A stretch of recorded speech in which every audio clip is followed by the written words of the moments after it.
time just to reinstall them.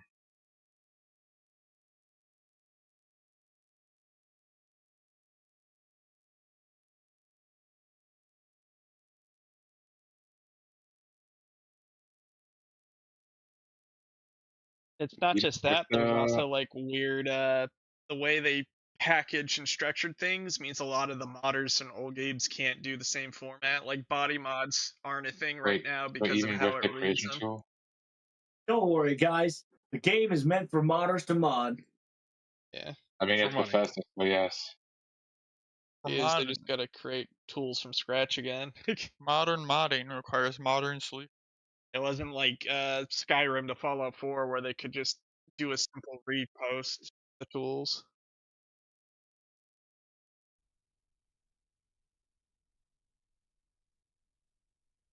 Tools have to come. And Well, they need to also stop updating the game. I haven't heard any, and again, creation. So it's easier for the modders if they're using the creation engine, creation store. Well, no, Which it's not that. It's just the tools that they used in other creation thing no longer works, period. They're completely different on how they structure and format files. So they have to create tools from scratch to do what they did in prior time. More mana, finally.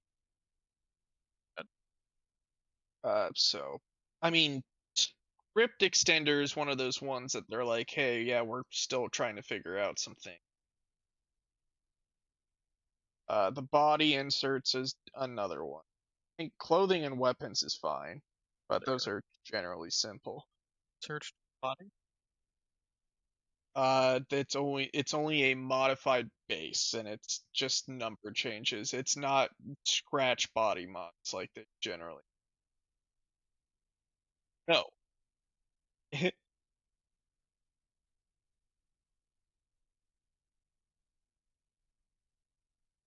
Yeah. Don't get me wrong, scripting. But when you have a body mod and none of your outfits fit it because you don't have a outfit creation with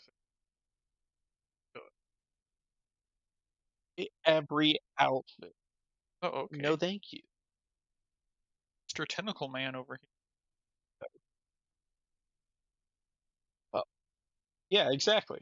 Hell yeah, I'm not doing that. You're out of your damn mind. I did that in fucking Skyrim before Dawnguard came out.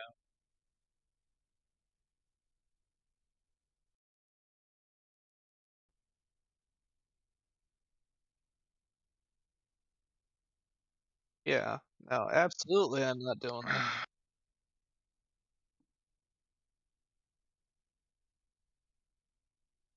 But yeah, I'd have to also balance the weapons because the weapons were so poor balanced.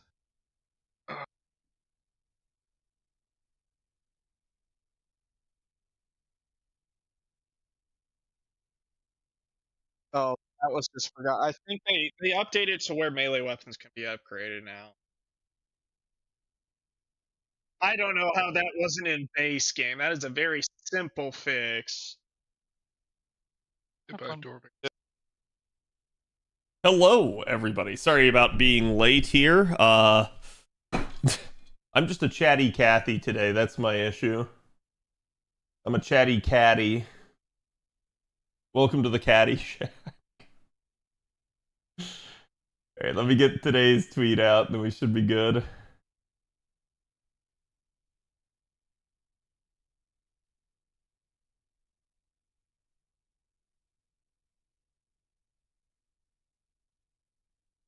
I don't care if I get behind.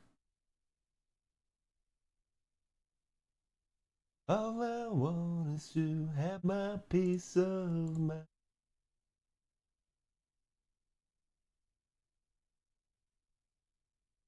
Ooh, wow.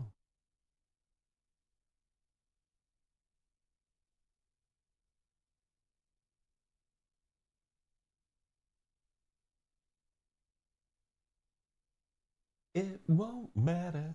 Come a day when you'll be gone.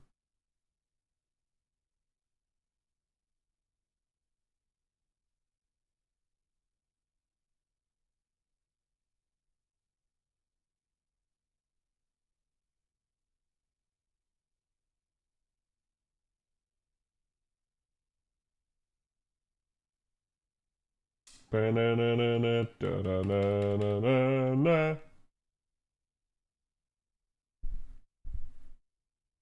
Have you guys played Wukong? The game's killing my PC. I highly recommend like turning your settings all the way down and then like taking a look at each individual setting and see which ones like basically say that they're going to actually like mess with your computer. Like which ones are going to have a heavy load on them. Because that's usually the easiest way. But the ideal would be if you're not sure to just go ahead and throw everything down to like the minimal values. I know no one wants to do that though.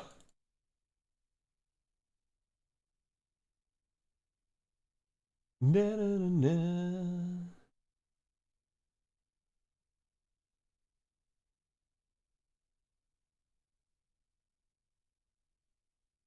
Okay. Tweet is live. Do me that favor, chat. Go give it some love. And in the interim,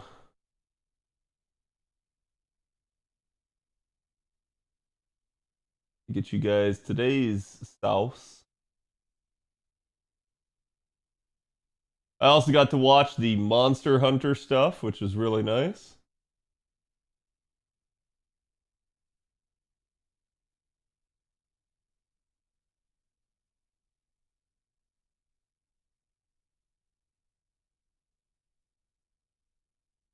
New Wild stuff looks amazing. Yeah, I was telling them, out of everything that I saw watching the gameplay stuff from yesterday, the only thing that I need them to tell me, I need them to tell me that they didn't lock the freaking, like, cosmetics behind in-game. That's the only thing I want now out of Monster Hunter. Like, everything else looks like it's so well done. It's exactly what I would want out of the game. Because my biggest complaints with Monster Hunter were the tutorials and the UI.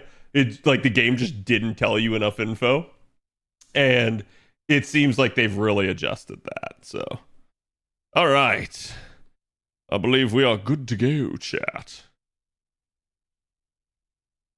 Oh, or are we? Give me 1 second. Woo, there we go. Hello, everybody. Here is today's artwork. Do me a favor, go give that some love as well. Again, I hope you guys are all doing good today. My arm is stuck. Let's unstick it. There we go. Enhance, yes. Again, you guys know my streaming layout is basically me mirroring into my other computer and then me capturing my phone into that computer. So that's why there's a reason I do it that way. And it's a very long explanation, but that's how that sort of thing happens at the beginning of streams sometimes. Let's see what's up on the docket. So obviously Black Myth Wukong still doing really, really good. I'm now convinced and bought the game and I'm ready to like sit down and play it, right? But before we have that, we did get some news again today, especially for FGO. We have the Anime NYC panel on, what is it, the 24th? Yeah, August 24th at 5 p.m. my time.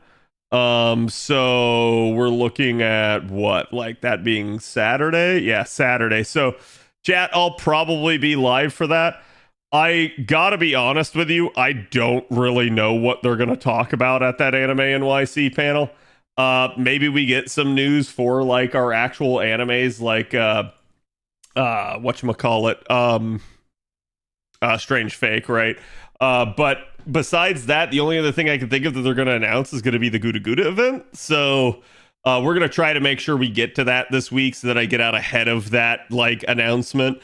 But besides that, I don't really see them like having too much more. So I really don't know.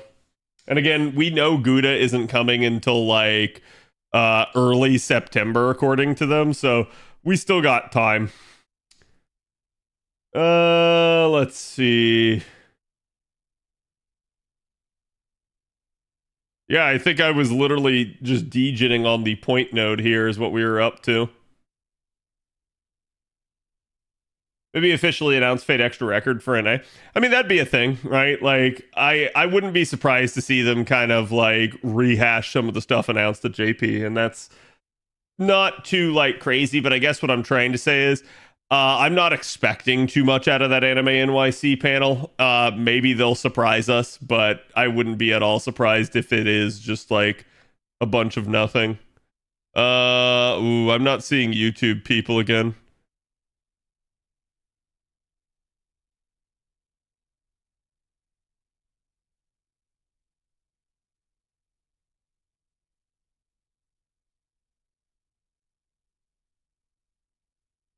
I wonder if there's a way to like refresh chat without totally rebooting the bot.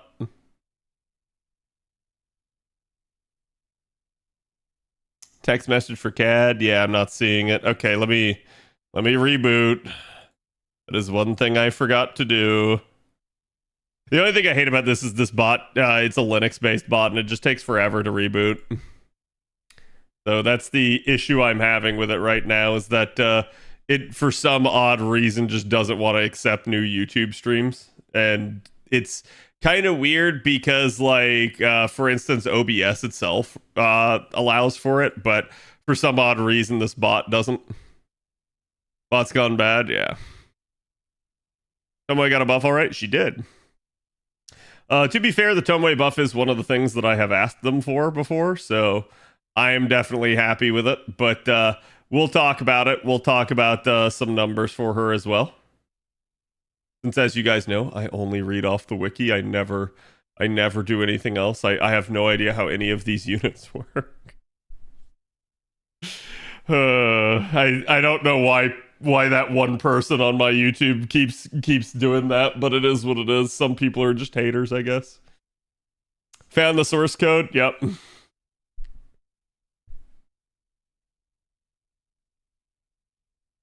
Don't want Gouda. I prefer Halloween for JP. What do you mean? I mean, like, this is going to be an NA stream. They're not going to announce JP stuff there.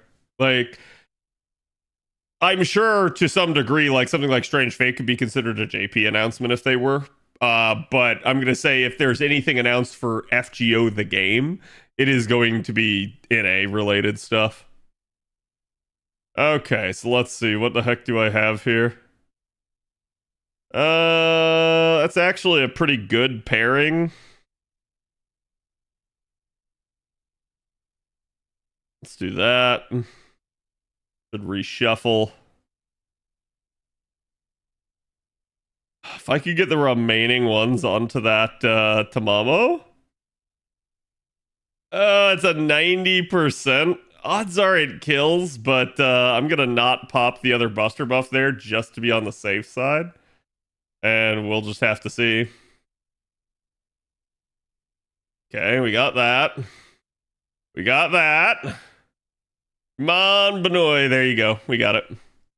English or Spanish? Inglés. Bunny counterclassing, eh? Yeah, I told you guys. Like, so, and this is partly why I say, like, outside of 90++ content chat, you don't have to care about NP levels. You really don't. It's not a thing outside of 90++ content. Not as long as you have, like, several of the support options and everything like that. You can take whoever the hell in you want, and you can make it work. And you're going to see that right here.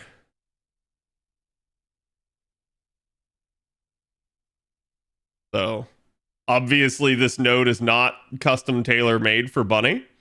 It doesn't matter. I have damage bonus, and it doesn't matter even then, because I have Oberon.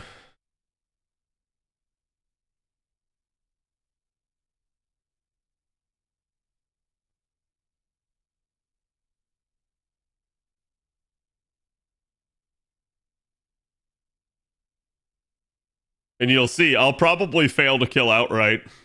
Just won't matter. Super recollection quests can't be a problem as well. Luckily, they're only teapots. I mean, super recos could be a problem, but you're not required to do them. So it's very much the same case as 90++. And I think 90++ is definitely a listen, you can do it if you want, but like it's not significantly more efficient to the point that everyone should pull out their, their checkbooks, their wallets, and start whaling, right? Like, it's just one of those deals where I think, especially now with the like 2 years we've had on NA, to look at these 90 plus plus nodes, we have seen not only how dickish they can be with them, but also simultaneously how it just doesn't really matter. Like, you don't have to run them.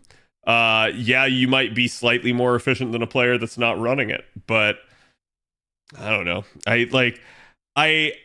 Part of the reason that I tell you guys everything that I tell you in this regard is because there is like definitely this push with the nodes to try and get you to spend money.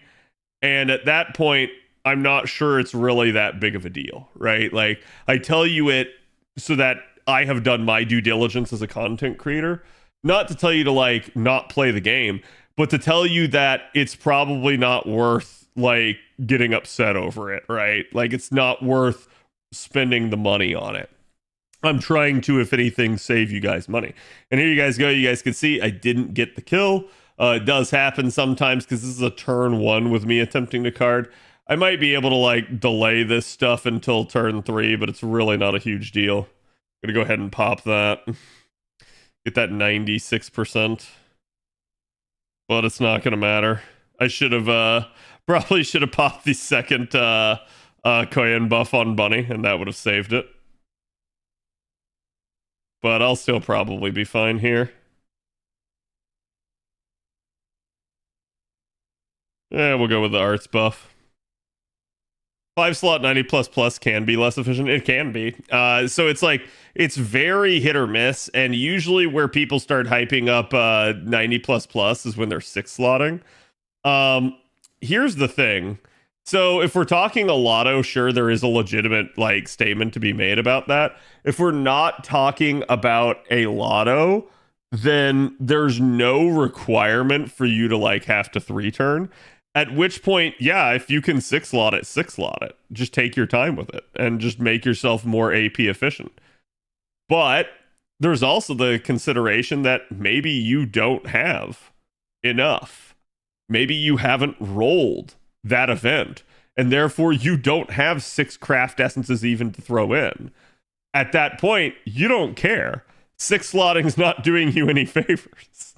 So at that point, you can just throw in like the damage C and black grail and other stuff to try and help you clear.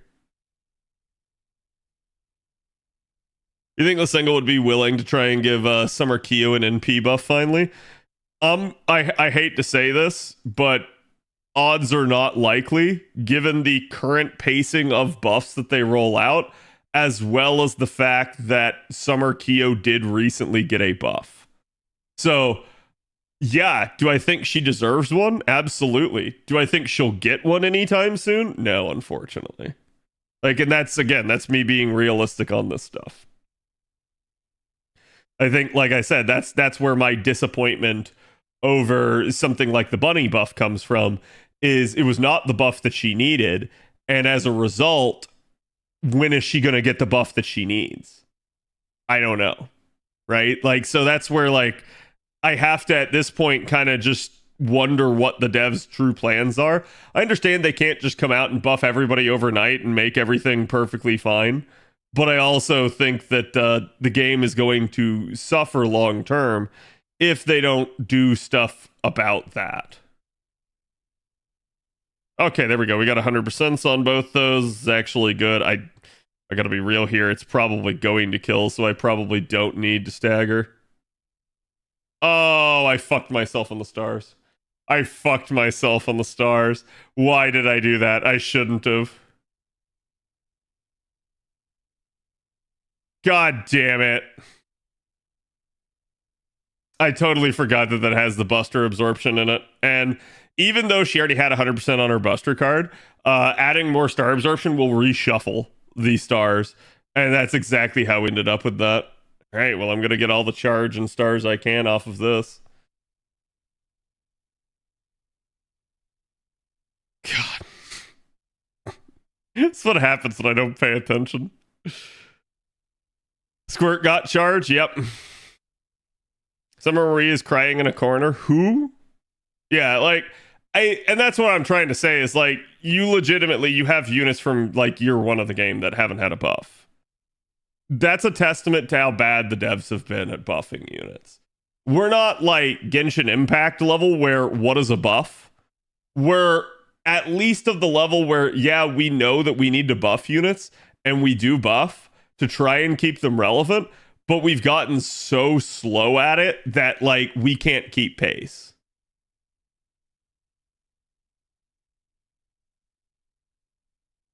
I think a buff comes for the banner coming in 2 days. It'll be Saber Meb. So far, they have been, and Trubs can correct me if he's here. I don't know if he is at the moment, but so far as I know, they have been going almost in order of the summer events. So like we got basically Bunny as Summer 4, and we got Tomoe now as Summer 5. So if it's gonna be anyone, it's probably gonna be somebody from Summer 6 at that point. But I'd have to look.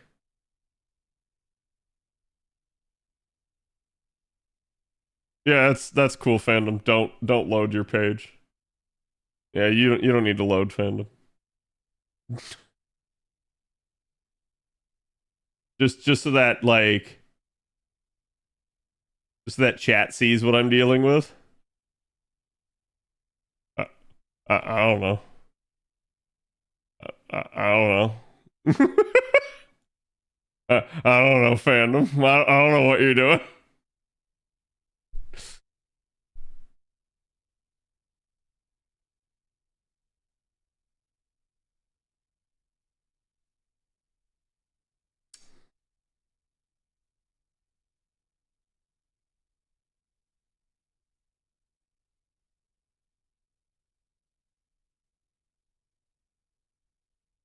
So Summer 6 units that maybe need a buff.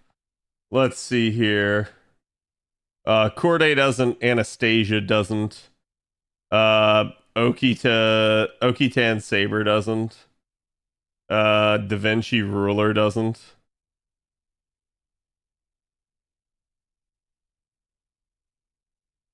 Canis needs a buff. Canis needs a buff, chat. I won't say that Say doesn't need one. Canis needs a buff. I want Canis to be more usable than she currently is. Like, it's kind of a travesty at this point. I do think she works in an environment where you just sit there and card with her, but I think like trying to work her into any sort of farming setup, it's just not like, okay, cool. Let me start out with a K scope, right?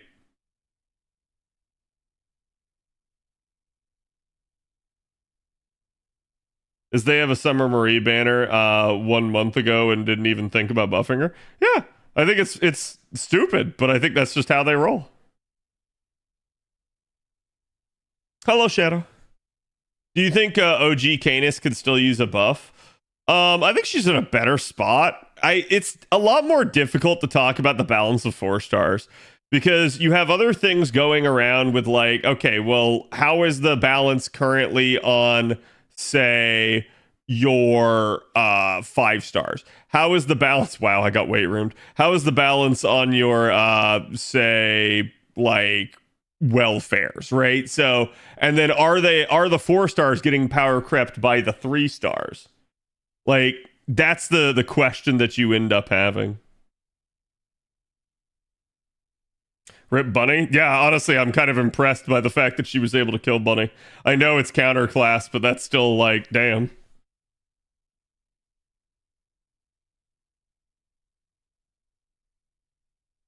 Oh god, they would buff Summer Kama? I mean, they could. I don't know that Summer Kama really needs it, right? Like, this is the issue, is the devs definitely have made strange buffs at times. So, like, I can sit there and I can tell you exactly who needs the buff the most. It doesn't matter because that may not be what the devs are planning. And that's just the issue that we run into. Salter buff, yeah, exactly. Like,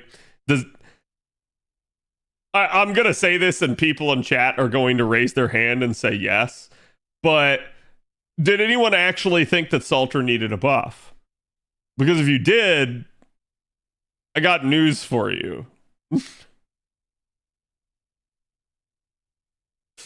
Like, and that's the thing. Like, I've seen a bunch of people say, like, okay, like, well, what about her charisma? And I'm like, you know what? That's a fair point. Like, you could have buffed her charisma in a small way and I would have been okay with it.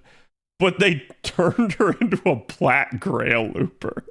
They turned one of the sabers that was in contention for being the strongest into a black grail looper. But it was the 4-star. It was not the 5 stars. And it was also the unit that had abnormal, higher than normal NP scaling. It's quite literally one of those things where you're just like, are you stupid? Like, do you not have any idea what you're pulling there? And I think that's where they go, okay, well, we did it for lore. And I'm like, that's cool. But if you're going to buff for lore, you got a whole heck of a lot of buffs you need to make. You got some units out there that should be legitimately way more cracked than they are. So it's a thing, right? Yeah, give me a quick link to the reco. So for those of you guys that stuck around stream yesterday, we did manage to get all the super recos done in 3 turns. I did pop some command seals in the last one for the meme, but it's because we messed it up. Listen, the devs need to wait for Atlas to update so they can see the numbers too sometimes. It's really funny because, like, I really do wonder how much they actually test things behind the scenes and how much they just, like, they try to make sure that it works rather than actually testing it. And what I mean to say is that, like, there's no bugs, right? As opposed to, hey, is this number actually within our estimates and is this where it should be? I don't know. I have no earthly idea at that point. Wait, what is this? This is NA and I'm... Wait, this is NA and I'm full on servants? Hold on. Not anymore. Calculated.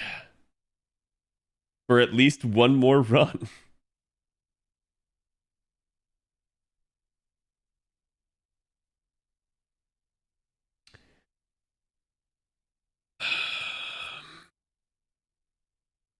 $54 days to use teapots. Yeah.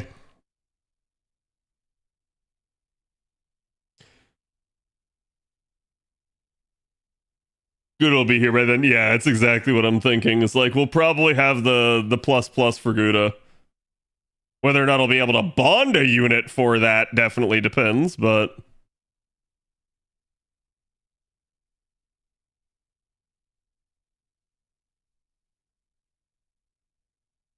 if it was Laura on Herc, Herc should have 12 guts. Yeah, exactly. And that's like, I always find the lore argument for buffs really stupid at this point because they're very arbitrary with how they apply it. So at that point, you have to decide, do you buff for lore or do you buff for gameplay? You can definitely make a gameplay buff have lore, like, relations. I think that's A-okay. But fundamentally, this is a game and you need to be buffing for the gameplay aspect of it. So that's where, like, I kind of just come in and go, like, I mean, you can do that, but, like, you have to balance the game, ultimately. And it's really funny, because I always get in arguments with people about that, but I think it's just sort of a natural thing that if they don't balance the game, they're going to have problems down the line. How Bond is going, I'd rather spend teapots on comps that don't have support units. You're not wrong, right? Like, and that is kind of an interesting observation that the devs seemingly want us to, like, bond out all of our units, particularly the units that we use the most frequent. But the reality there is, like, outside of the coin benefit, there is no benefit to that at that point. Like, yeah, you do get quartz, but the quartz is not going to be so much that, like, oh man, I now have a whole nother unit and now it's worth it for me to have, like, bought all the bond grails and everything here. Imagine if they gave Artoria an informant. I said this before, but there was obviously, like, some footage from their test server that seemingly indicated Artoria getting a buff to her first skill. And I said, because we had this argument in VIP, that it is not crazy for Artoria to get another buff. People are still stuck in the mindset of, oh, she got Dragon Core, she's OP as dicks. And while I'll thank people for not like thinking that she's bad, I'm going to point out she's actually gotten passed by most of the other AoEs at this point. And that's just due to some of the insane power creep that's gone on. It's due to some of the buffs that have happened. And at this point, like, yeah, I think the only AoE Sabers that it's a 5-star that she doesn't beat is basically, or that she does beat is basically Arthur, which Arthur is beaten by quite literally everybody and quite a few 4-stars at this point.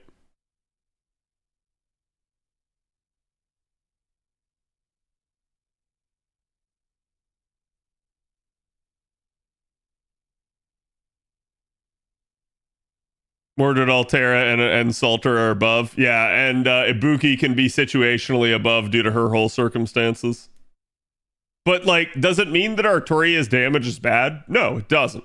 So it's like, does she absolutely need a buff? No. But would it be a problem if she got a buff? Also no. Like, at that point, yeah, I can absolutely say that she probably does need something if she's going to be beaten in terms of, like, raw output.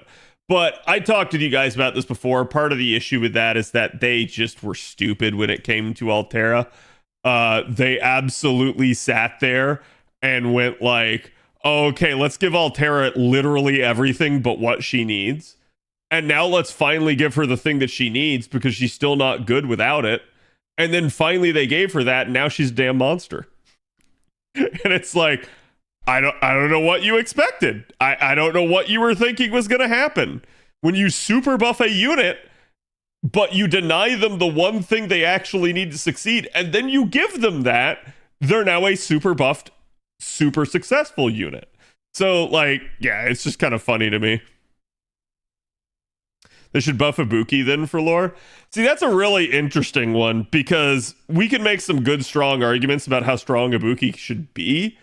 But I always found Ibuki's like lore segments to be very like, how do I put this? Sensationalized, which is typical Nasu writing. Not that I'm saying that she shouldn't be strong, but that I'm saying that like Nasu likes to use like over the top verbiage that makes it sound like the character is like the strongest possible thing ever in the history of the world at any given moment in time. And he does this like all the time. So it's one of those things where it's like, yeah, unfortunately we have plenty of units like that, making the argument that that one particular unit is in fact the strongest. You can hold that as an opinion, but I'm not sure that it actually stands up when compared to everything else as well.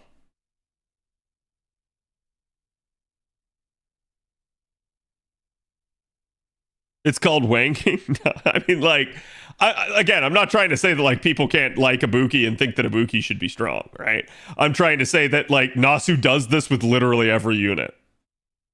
And like it's kind of difficult at this point, especially since we've begun to blend like Tsukihime and Mihoyo basically into Fate, that now we have like these insane power scales where it's like, oh, so-and-so is actually the strongest. No, so-and-so is actually stronger. And it's like, I don't know. It's almost like exhausting at this point for me. Arteria should have at least a niche against threat against humanity for lore purposes. You're not wrong. And that's kind of where it comes from for Castoria as well. So it's really interesting to see that like she hasn't gotten that, but I don't really know at this point. I do assume that if that buff that got teased is actually true, that what they're probably going to do for Artoria is they're going to give her a 3-turn buff, because that's why like Mordred ends up beating her now. Artoria has really strong steroids, but those steroids are all 1 turn, and therefore like it doesn't matter that she can get back to them because she can't double them up. So what ends up allowing a unit like Mordred to pop off is like, oh, I have a 3-turn buff and I pop it on turn 1.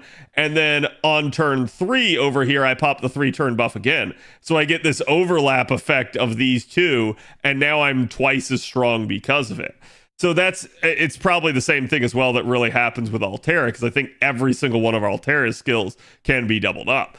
So you have this sort of like weird like type of like scenario there where that unit just becomes stronger than the like individual sum of its parts. Take that, Chichiwe. Yeah, I mean, listen, if we want to make a lore argument, that Mordred absolutely should not be stronger than Artoria. Just from the standpoint of Mordred's own lore is basically that she is part Artoria, but she's part Artoria without like literally like half the noble phantasms, right? So it's a very interesting thing. We definitely know that Mordred managed to fight Artoria basically to a standstill. And part of that is also due to the fact that Artoria was missing one of her key noble phantasms at the time. But the other interesting thing there is Mordred ended up being the one who actually ended up dying from that battle. So I think it's like you actually have a direct engagement for where one of those should be stronger. We can definitely point to things like that, though, with Karna and Arjuna. So it's like, it's not like every character out there doesn't have like some sort of analog that we can make that equation for and like do that comparison. But at the end of the day, I'm not sure, again, that it's actually like a huge deal. Okay, so we got all the missions done. We've got my dailies done. I've got my weeklies done. I have nothing to do on NA. And apparently there is only a handful of things that I even have left to do in the extra missions. Okay, let me double check here because there's something I want to see. Because yeah, I was gonna say we should have half cost interludes. Did we get a new one?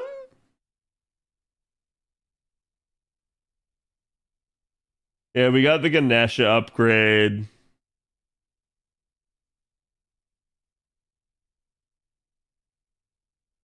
Oh, yes. I totally forgot we got Lakshmi's upgrade here. I forgot this is the actual like now that we're at road to 7 LB4, now we start to actually have some good ones. Now we actually have things that that basically like are buffing the units and are available to everybody. The first couple we did not get very many for, and that was kind of one of the issues with the early road to 7 campaigns. Well, you know what? Actually, screw this. Going right back in with the exact same comp. Yeah, Lakshmi, it really helps Lakshmi loop. Prior to this, she could loop, but it was like this jank-ass double Oberon setup. This turns her into more of a fluid looper, which she desperately needed. She was very much in the same situation as Saber Tomoe was. So getting her at least to the capability of being like more in a synergistic comp really helps the unit out. Arjuna alter no buff though. I know. We'll probably not do the interludes tonight just for the sake of brevity, because I don't want to like sit here and bore everybody, but I'll try to make sure I read them on my own.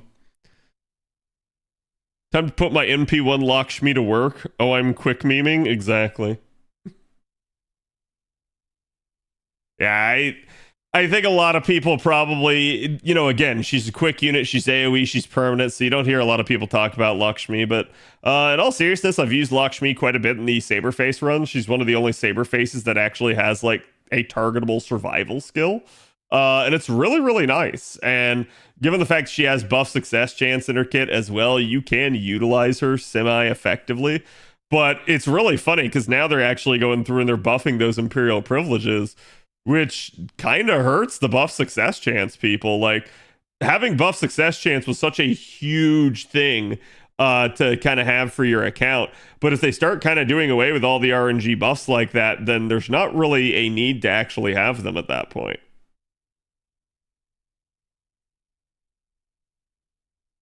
The power of 3 times Scotty, yes.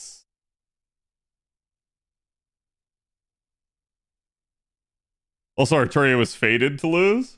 Well, it's really funny because I've seen a lot of people be like, oh, well, Mordred killed Arturia. And I'm like, actually? She didn't. This is a really tough concept that people don't understand about Arturia. But so the interesting thing to denote is that Arturia was listed as being mortally wounded in the battle. thing about this is, it wouldn't have been enough to kill Artoria.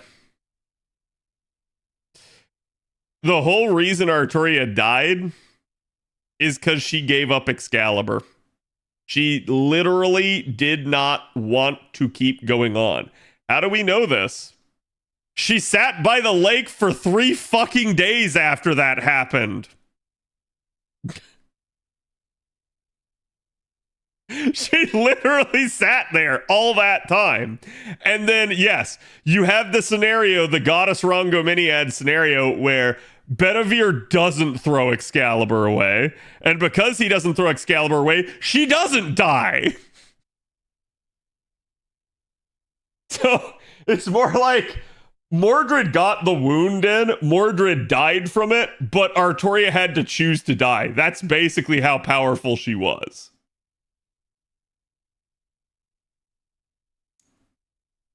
Been mortally wounded by Gilgamesh, did she die? Yeah, exactly.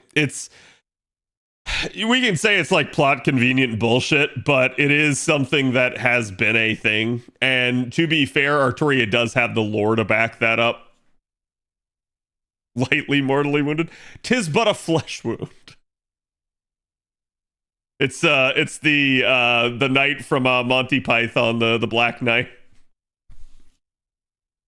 It's like, no, you can't pass, not until you defeat me. And he just keeps hacking off limbs, and it's like, no. I'll bite you. He just walks around him. I freaking love Monty Python, man.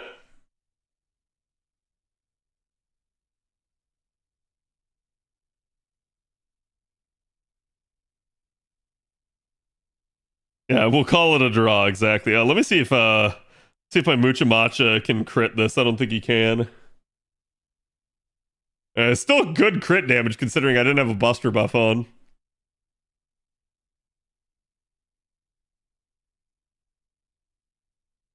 Are you gonna do bleed on me? Exactly.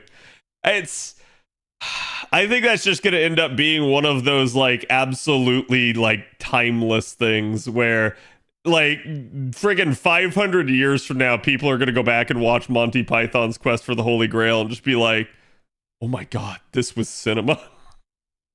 This was the peak of civilization.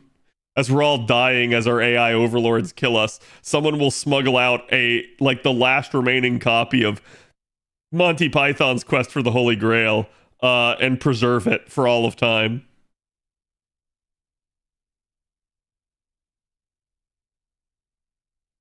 The coconut horse feet sounds? Yes. It is cinema. What are you talking about? I know. I'm just trying to say it's like, it's one of those few pieces that it feels like it's just going to transcend everything.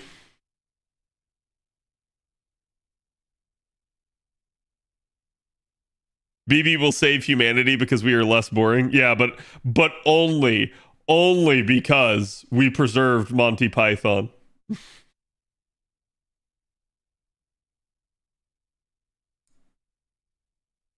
I prefer the version of events from the movie Excalibur. Oh. You don't need the grail. We have our own. And that's also a great line because it's actually historically accurate. To the same degree as you had multiple people claiming to like have Excalibur, you also had multiple people claiming to have found the Holy Grail back in the day. And yeah, it definitely ended up resulting in some hilarious shit. Well, we didn't end up with any Muramasa cards here, so this is going to be spicy. Might be a 3-turn after all. I love how Foe can be the killer rabbit. Oh, he's absolutely, like, memed to be.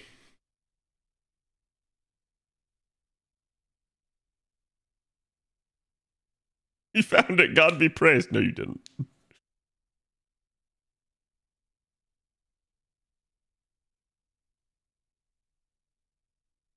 Foe is somewhat based around it. Foe is based around it. Like, that is straight up where they get the concept from.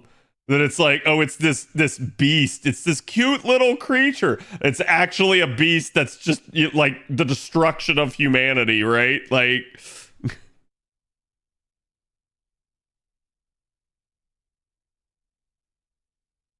got those beady eyes. Often Chaldea encounters a grail. It doesn't surprise me that a bunch of people had them. Well, and if I remember correctly, right, like the entire lore behind Chaldea's grails are that they're all like, I don't remember it because there's the whole lesser and greater thing, but it's like it's implied that they are fake, right? Like they're not the true grail. They are knockoffs that are like they still hold power even in how fake they are, but they are not the actual thing. Yeah, she's also voiced by Kawasumi. Bro could have ended the Fate series timelines long ago, but he just likes MASH too much. I mean, to be fair, you can't blame him. You absolutely can't blame him, chat. Okay, then we got a Nezha strengthening. Like, I'm at least gonna do these because they're half cost. There's no reason not to. Because you guys can see, it's not like we get half cost strengthenings and interludes very often. Did you see the VA for Medea passed away? I did. We talked about it yesterday.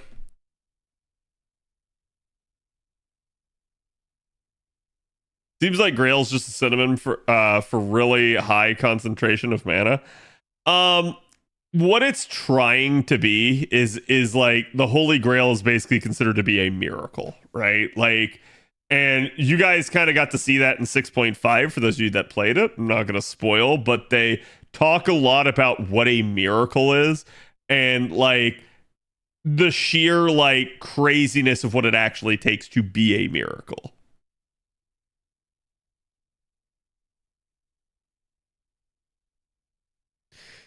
Bless thy hand grenade, that with it thou mayst blow up thine enemies to tiny bits in thy mercy.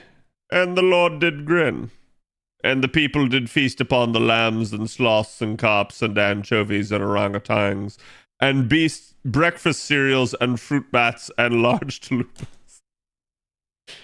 Yep. I also just like the holy hand grenade, right? Like,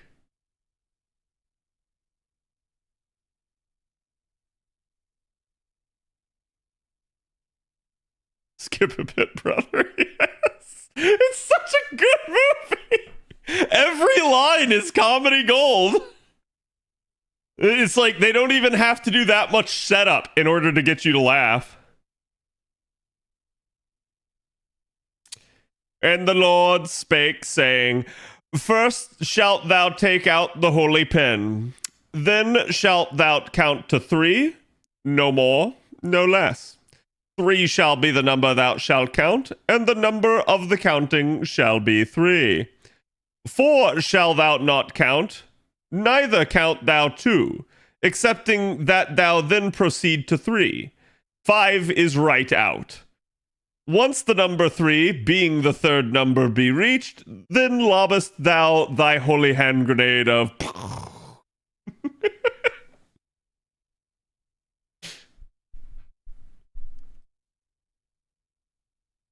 They have some great skits too, like the Ministry of Funny Walks. Oh yeah, no, Monty Python in general is great. There are like nowadays some like older jokes that they're more like British culture to the point where I'm not sure I fully understand the joke, but so much of it is still easily understandable, and it's still something that like makes me laugh every freaking time I see it.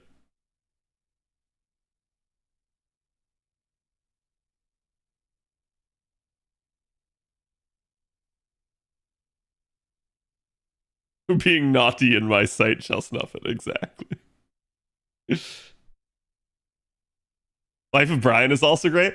I've only seen Life of Brian, I think, like one time in full, but I have seen it like several times in part when it's been like on TV or something. And yeah, it's great.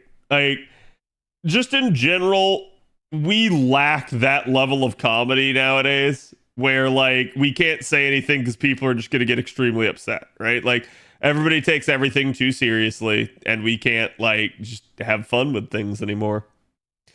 But yeah, God, I hope we can manage to at some point get back to that age of like comedy gold, because like I don't know, I miss it. I like comedies were my jam back in the day.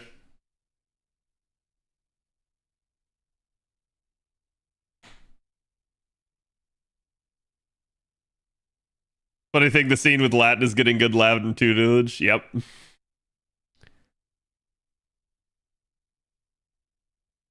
They still function as wish granters, but they got less mana than one would expect in a usual Grail war. Well, and my understanding as well is that the Holy Grail that we're collecting a lot of the time is basically the corrupted version, right? So it ends up being the quote unquote monkey paw version, where it's like, oh yeah, it grants a wish, just probably not in the way you expect. It's like, I want there to be world peace. Okay, kills all humans.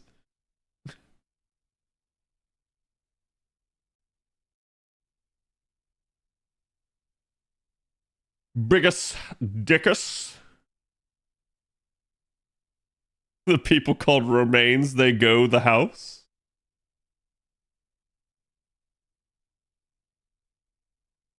Showing my sister the old Scary Movie films, and she was really enjoying them, but was also like, yeah, we don't see those anymore.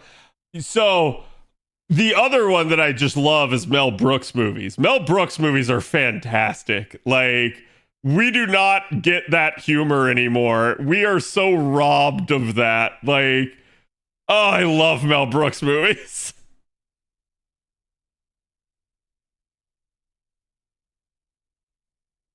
Biggest Dickus had a wife, you know. Do you want to know her name? Incontinentia.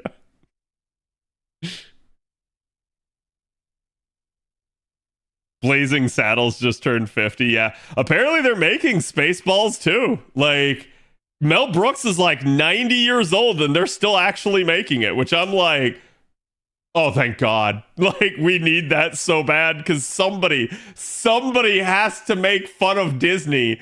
Please let somebody make fun of Disney. Because I want somebody to make a movie like Spaceballs 2, have it mock the new sequel trilogy, and then have it sell more than them. Have it make more money than them. And then that way maybe Disney will finally realize. It's like, you've been doing it wrong the whole time.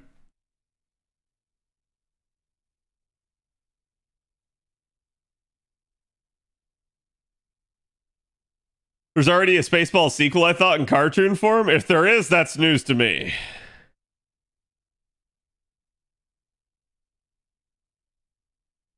The Roman soldiers' reactions were out of script. That I didn't know, but yeah, I mean, it's great because it's like they can't not laugh at it either, right?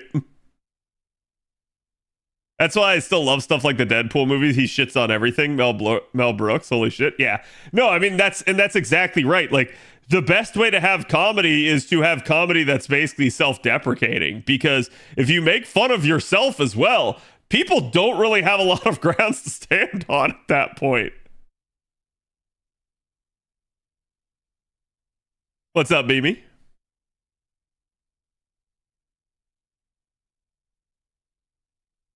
Disney doesn't care. I know.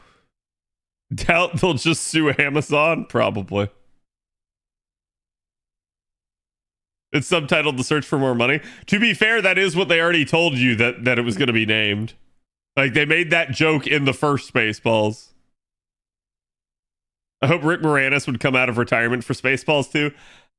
At minimum, I just hope he cameos, if nothing else, right? Like, he doesn't have to, like, completely, like, act in the entire movie. But I would love it if they just got him to cameo.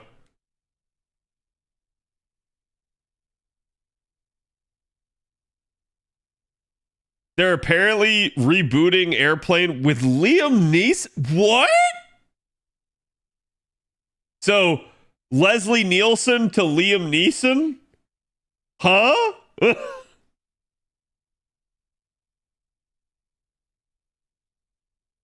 I feel like they just tried to pick someone that had a similar name. I can quote most of Blazing Saddles. Unfortunately, I can't say them in public. Yeah, I understand.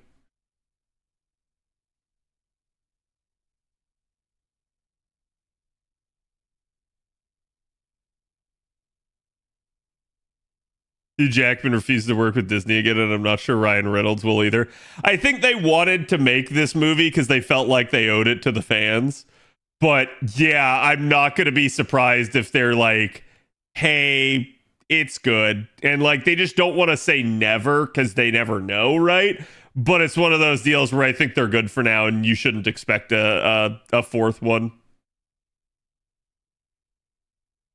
And to be fair, they're probably so damn rich off of this movie at this point that like they probably never have to act again another day in their lives.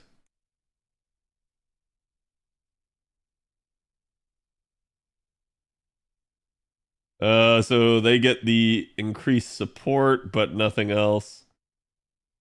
Oh, I got Ezos. Let me see if I can actually dump some AP into that.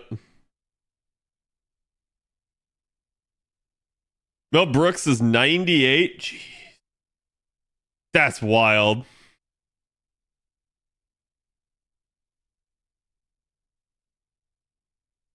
Not a true sequel? Really? I've never heard of that. I'll have to go look it up. Did you watch it, Cerebus? Like, is it actually good? Is it made by Mel Brooks? It's Naked Gun. Okay.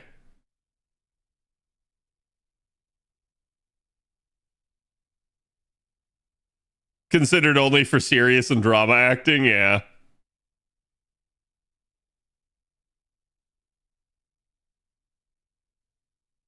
I don't know if you can do the slapstick. A little bit. Like, that's actually how you can do it. If you're somebody that doesn't like do a lot of comedy, what you do is you do a very like dry comedy type of take where you say the lines, you know they're funny, but you don't try to be like comedic and slapstick. You just say it with a straight fucking face, and that sells it even harder. And I do believe Liam Neeson could do that.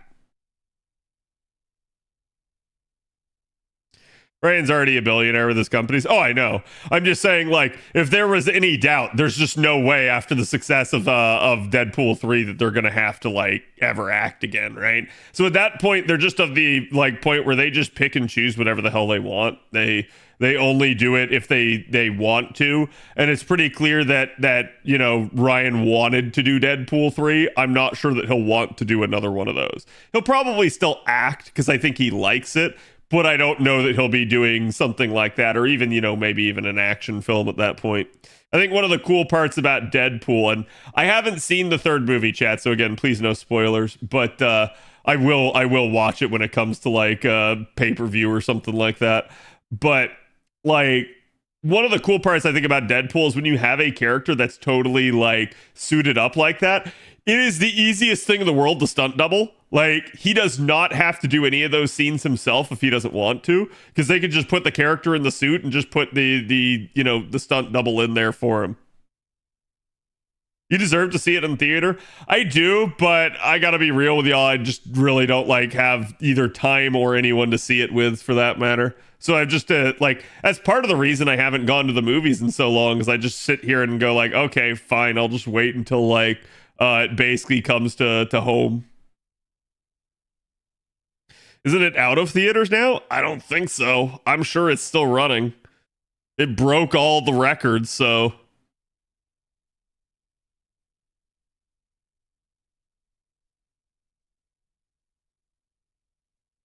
Don't call me Shirley. Yes, Neeson can deliver that. Exactly. It aired on G4 and not Adult Swim, so it might be lost to time. Oh, I'm sure somebody has it.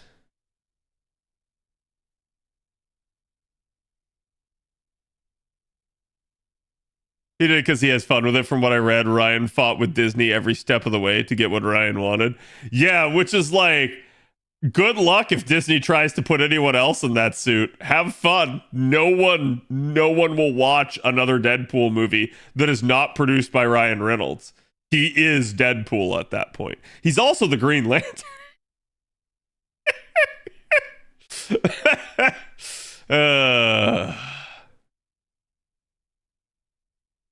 Driving with his Nissan? Yes. With his niece, son? I see.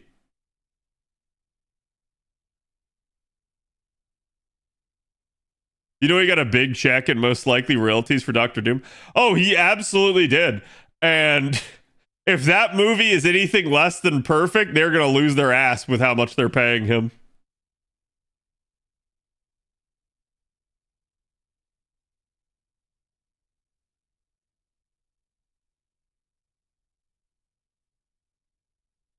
You got a girlfriend, you can take her with you. By the way, how's the search going? I haven't been searching. I've been so damn busy. I have not put myself out there. And honestly, I need a haircut. But like the hair you guys see on my model, like my hair is longer.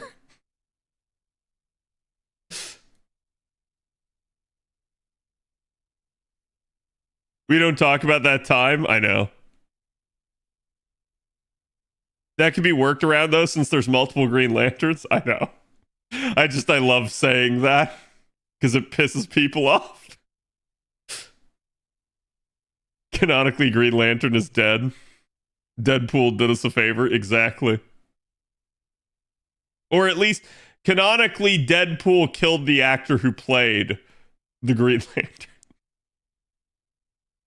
Heard they may be using Dr. Doom role to bring back Robert Downey Jr.'s Iron Man. How? Huh? How? Are they going to try to say that, like, Dr. Doom is Tony Stark? That's so freaking weird if they do that. Like, I don't know enough about, like, Marvel comics and lore for, like, to be able to say, like, whether or not that was ever a thing. But, like, oh, God. Multiverse, remember? No stakes? Yeah, multiverse, remember? No shame.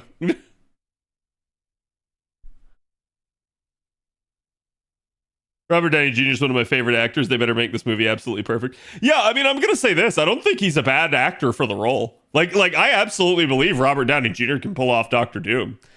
But, like, you know they had to pay that man so much freaking money. Like, he took them to the cleaners. And the reason why is they axed him before because they were paying him too much. So, the fact that they came crawling back to him, oh man, he had them by the balls. Like,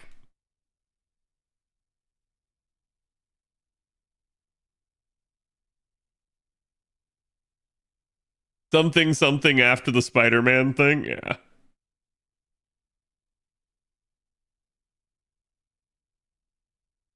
Where Doom took Tony's body and life. Oh, okay. So it actually has been a thing, at least at, like, even if it wasn't like a like even if it's just a one-off, right? Like, it's still an idea that they had, like, from something, and they were like, hey, we can make this work.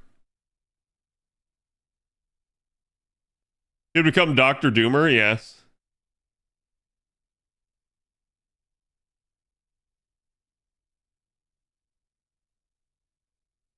You got like 20% of Endgame's gross as payment. Jesus. Close to 80 million for each movie. Yeah, which, look, and I'm going to say this, that is the problem with Hollywood. Like, let's be real. Is Robert Downey Jr. a talented actor? Yes. Does Robert Downey Jr. deserve 80 million per movie? No. Movies right now are struggling to even make $80 million. So, like, you're going to pay one actor that? Not including the thousands of other people that have to work on that movie? No way. Like, it's not worth anymore. It's the SAG contracts. Yeah, I don't care. Like, those contracts are gonna doom Hollywood. And, oh, hey, you can contract me out the ass, but when there's no movie for you to work on, you ain't getting paid. It's that simple. Like, if the movie is not a success and the studio goes bankrupt, congratulations, you're out of a job.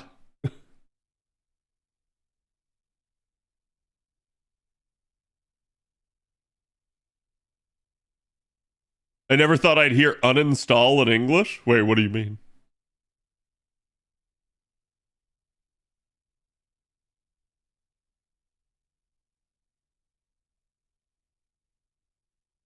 That does not take the twist most people expect. Yeah, I mean, like, I'm sure they'll do something different with it.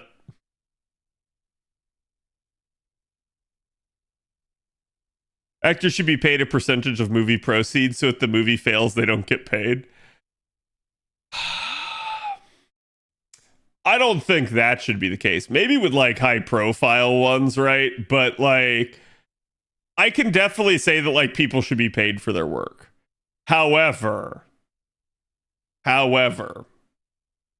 I think we've gotten to the point that we're paying movie stars like exorbitant sums, and the movies are not making nearly as much. And as a result, like what you've seen is like, okay, well, we've got to pay the actor a shit ton. And then because of that, we now end up having to charge the theater a shit ton. And now because the theater is having to get charged a shit ton, we are now having to charge the customer a shit ton. And now as a result, the customer said, fuck your shit, I'm not going because I don't like the slop that you're producing. And so now that this isn't here, this doesn't know what to do, and this doesn't know what to do.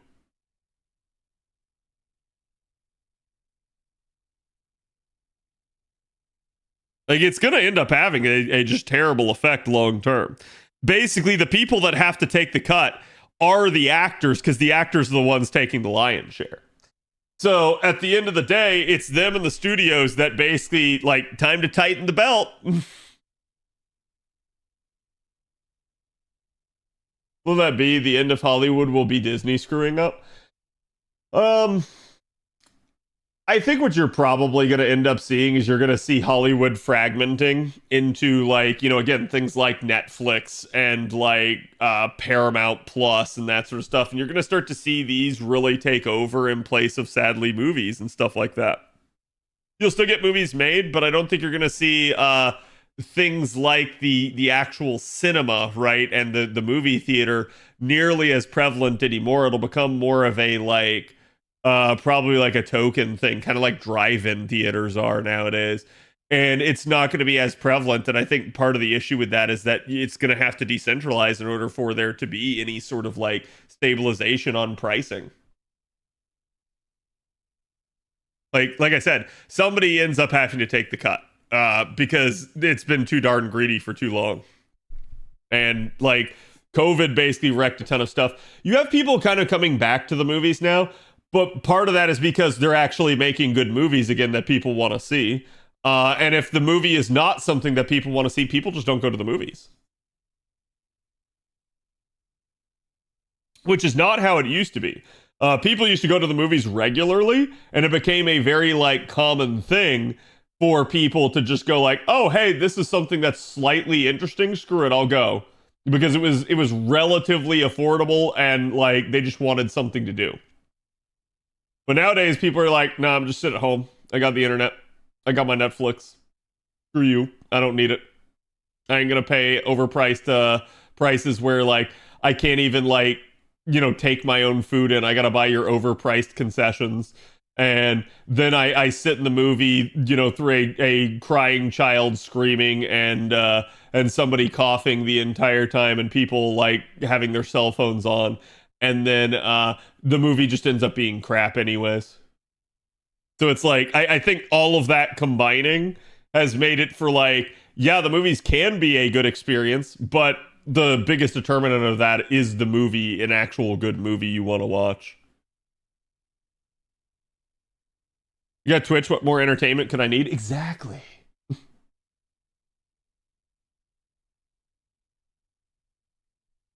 Nothing appealed enough, I guess. Well, so part of the issue with that is basically that Hollywood got stuck in the same idea that like a lot of video gaming is stuck in right now, where they were like, hey, should we do a new IP or should we do something that's old and we'll just rehash it? And they had the choice and they went this way and this way and this way and this way. And then when they finally did something that was new, it was like a really stupid thing that was doomed to fail. Like everyone would have told you this was not a good idea that was expected to work, but they tried to force it. And then they're like, oh, well, that new IP failed. Back to doing the same old shit. And that's just where we ended up. Everything's just an old rehash, and the rehashes of the old movies, the rehash is worse than the original. So at that point you go like, well, what the heck? Like, why even bother at that point? Why go?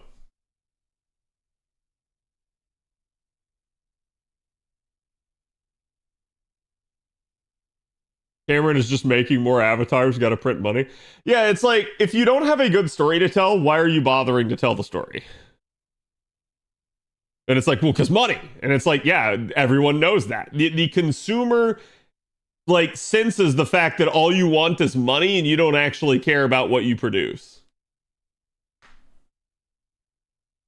Which is funny because, like we were talking about yesterday, that's why we've had several actors come out and say, like, yeah, I'm just getting my bag.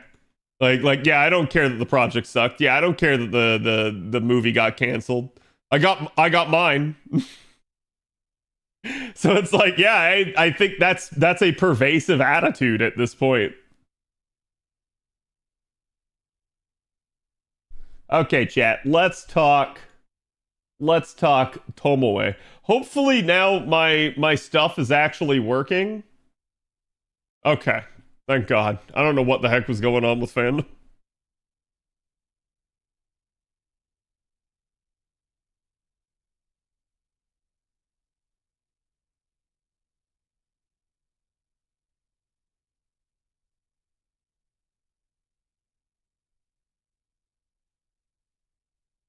Yeah. So Tomoe ended up having a really, really nice buff here. And I'm actually kind of impressed at what they did and why. So you guys know this has been an issue for Tomoe. Tomoe is one of those arts units that was not a good looper. She looped, but it was not like a good like clean easy loop. It required a lot of circumstances to be true. It required her to have like, again, the optimal support setup. And as a result of that, even with that optimal support setup as an arts unit, she still she could do it, but it was kind of oof, right? So the biggest issue that Tomoe has often had is she just has a singular one-turn arts up for 30%. She has no charge in her kit. So everything was predicated based off primarily her just internal refund here. And I mean, yeah, you guys can see it's a 3-hit NP. It's not like it's, absolutely like dominating here and generating a ton of refund. And originally it had a 1-turn arts and buster up of 20% each on top of that. Dealt damage to all enemies, inflicted burn. Okay? Now we get the NP interlude. And what this interlude actually does, it makes everything 3 turns here. You get the 3-turn arts, the 3 turns buster, and now the inflict burn is 2,000 over 5 turns. So not only did we get the standard damage increase, which she desperately needed as well, basically we now have a 3-turn steroid. The oddity to me is that this is attached to the NP. They chose to magnify this one rather than this one. This one was probably the easier fix. I'm not sure what they're really thinking here, but I can say if you had to fix either the skill or the NP was the stronger fix. So I'm A-okay with that. I think now they have improved NP numbers for her, and they now have a better idea of what they need to do to tweak her in the future. But again, we'll see whether or not they actually do go about fixing that in the future. So one of the things to understand about Tomoe as well is when she comes out, she's actually the game's first arts looping saber. Okay? Well, hold on, let me think about that. Was Jason before her or not? Let me see. I don't want to tell you guys wrong. Because I know Shiki predated her, but Shiki couldn't loop at the time. There's Jason. Okay, so Jason did predate her. Now, the interesting thing about this is Tomoe Saber would have absolutely trounced Jason in terms of damage, but Jason would have absolutely trounced Tomoe Saber in terms of refund. So in that regard, Jason ended up being the more usable unit. And then very quickly after Tomoe, because Tomoe came out during Summer 5, we ended up going down the list here, going all the way towards New Year's, and then this grandpa here comes out, and all of a sudden, he just blows the doors off of everything. Like, it's not a stretch to say that, like, Tomoe Saber probably was kept relatively mundane so as to not compete with Muramasa. But they, like, I'm not going to say they nerfed her, right? But they kept her so, like, normal. So, like, year one kit wise, that there was just no way she was ever going to compete with Muramasa. You could have had NP5 Tomoe Saber. And I know because basically that's how it was for me on JP. I think I had an NP3. It didn't matter. If you guys remember when Muramasa came around, I immediately tried to roll him. Why? He was that much of an upgrade over Tomoe Saber. So it's kind of been a point of contention for me that they have left Tomoe Saber in this state for this long. Like, I hate to say it, nobody could really argue that anybody on that banner for Summer 5 needed a buff more than her. She absolutely did. She was, when she came out, already having issues. So I don't think it was a good idea to wait this long. Primarily because I like Tomoe Saber. She's a really cool unit. She's got some of the best, like actual ascension stages and animations in the game. She looks really cool. But I don't know. It's like they knew that people were going to roll for her because she looked hot and because they went all out on all the other aspects. So they just made her not have a good synergistic kit. I have always liked that Tomoe was one of them girls that I like with big crits.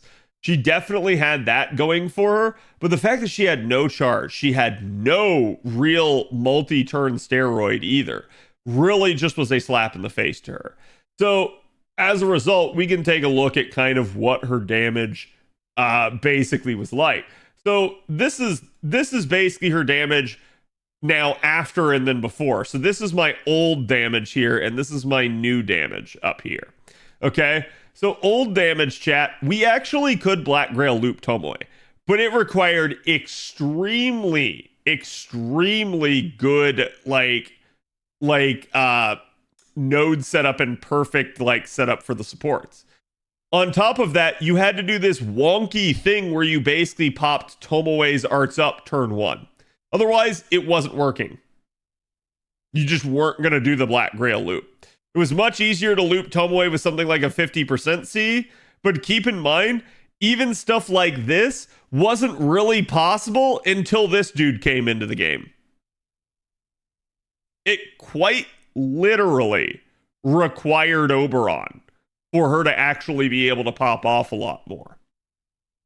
So now we have the buff, and you guys can see the difference that it ends up making. Look at that that wave 3 number all the way to the new wave 3 number, and you can see it is almost a 100k leap.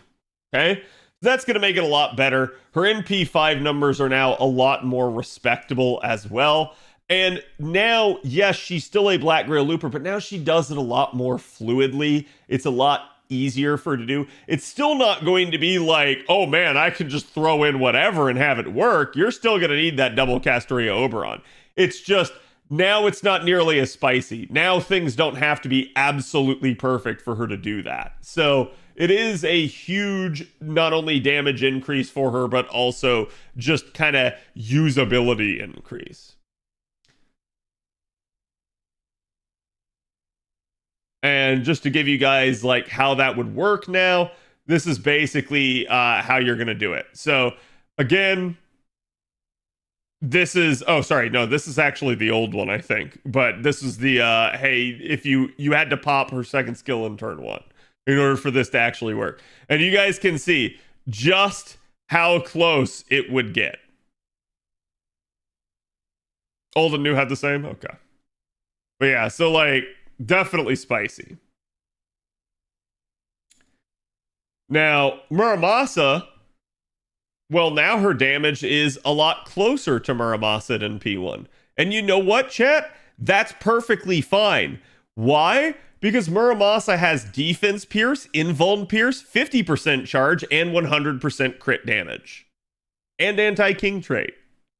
So, her being even remotely close to him in damage is a-okay. She is not nearly as usable as he is. So in that regard, I'm a-okay with this setup, right? Like with him only being about 30k stronger than her. I do still think Tomoe Saber needs another upgrade, but I don't think it's that like hard to figure out what that upgrade is, chat. She needs charge. Like, you don't have to give her a niche. You don't have to make her out damage Muramasa. She just needs some charge so that she's not like as restrictive when using her. I think Muramasa's like applicability to just about every single possible scenario that you would use the Saber in is one of the reasons why Muramasa will never really be bad. Like, even if they go like another 5 years and they don't upgrade Muramasa, you'll still be quite capable of utilizing him effectively because he's just got that many tools in his kit. So to me, yeah, it's definitely something that she needs. Just another quick comparison here. This is also Saber Shiki's numbers. A lot of people tend to forget, but now that Saber Shiki's had quite a few upgrades on JP, she is actually a Black Grail Looper now, and she outdamages Muramasa. So a lot of people don't remember that, but this is a thing that has happened. Muramasa has been dethroned quite a while ago. Actually, Avalon, do you have numbers for Takeru? Because here's numbers for Umu, for instance. Now, Umu's also another AoE arts. Umu has charge. Umu has Imperial Privilege. But, I mean, again, Umu's gotten a ton of upgrades over time. So, it is what it is. I'm going to say that Tomoe Saber probably does need to get to at least Umu's capability. Because, again, like, Umu has a ton of stuff in her kit as well as a 4-star. And we don't even need to talk about someone like Salter. Salter's just going to absolutely blow the doors off of everybody, so... I gotcha. Okay, so here's your Takeru numbers. Takeru's sitting in here at 295, which is also kind of like neck and neck with Muramasa. The difference here is Takeru's got that anti-divine and demonic niche. That's really going to help out in a lot of scenarios. So Takeru can almost be looked at as finally a unit that kind of beats Muramasa at his own game. But that's mostly in the damage department. It's not really in the like, hey, Takeru just has everything that Muramasa wishes he had. Muramasa still has all those extra things. Takeru has the ability to split up the 50% charge. Takeru has, again, those two niches. And Takeru has a gut skill. Muramasa has so much offensive capability, though, that Muramasa can still pull out a win, especially when you start considering cards. So... 3-3X nodes are not desirable enough for modern farming. Without a 3-3X node, Tomoe is not going to succeed while farming. I mean, while I do think that is a valid point, I still have to point to, you guys got to remember, the vast majority of nodes that you'll encounter basically for farming, still 3-3. The vast majority of nodes that you'll still encounter in events, still 3-3.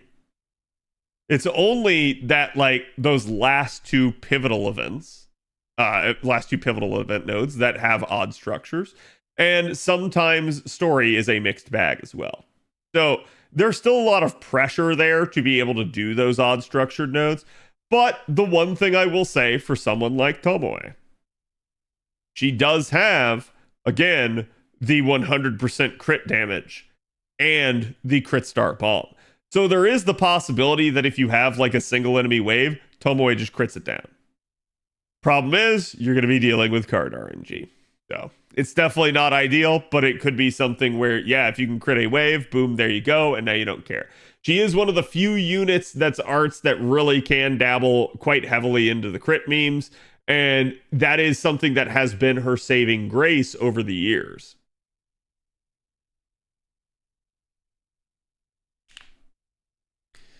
I remember heavily relying on our arts card to loop during Guda Guda. Yep. Thing is, you're farming the last few nodes the majority of time in events. Yeah, I'm not going to deny that, right? I'm not going to say that that's not the case. I'm just going to say that, like, keep in mind that it's just those scenarios. And now with how we have things on JP, you do have quite a bit of dead time where you have either, hey, I'm going to make blue apples or I'm going to go farm a free quest. Your free quests are almost always going to be that normal structure. We have seen some obviously weird free quests over time, but normally they are 3-3x.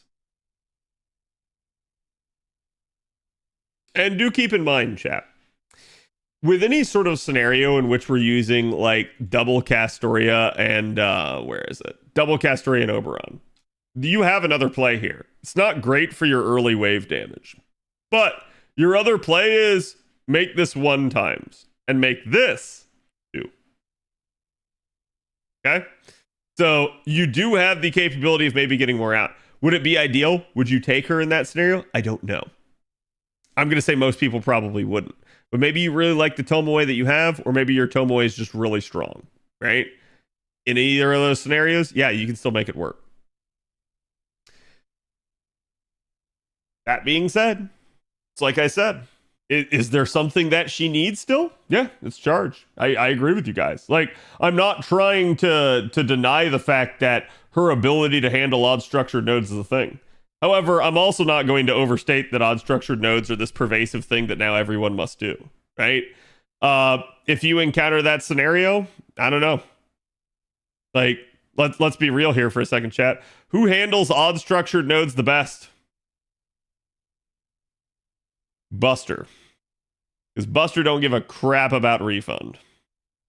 So it's like, you do have that capability of just taking another unit in those scenarios.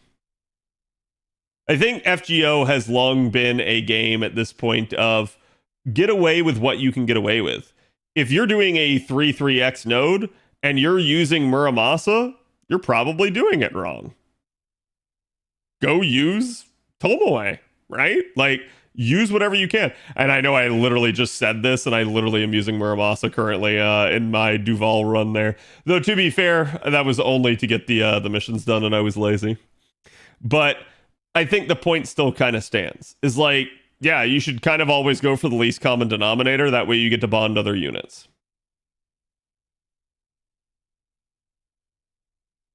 Multi-DPS setups with party charge? Yeah, exactly. And that's where, like, I think charge has absolutely become meta. When you have a unit like Tomoe Saber, how do you use her in a multi-damage dealer setup? I'm not saying you can't. I'm saying you should think about that and realize that is where some of the problem is, right? When she doesn't have that charge in her kit, she's naturally going to fall behind all the other ones that do.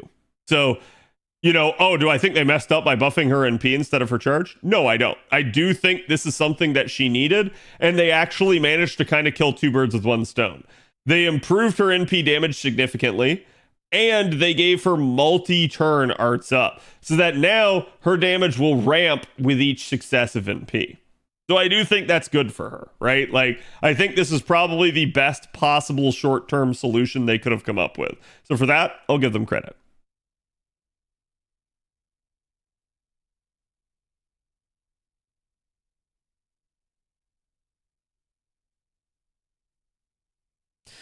Buster cheats by stealing the carding crit option from Quick. I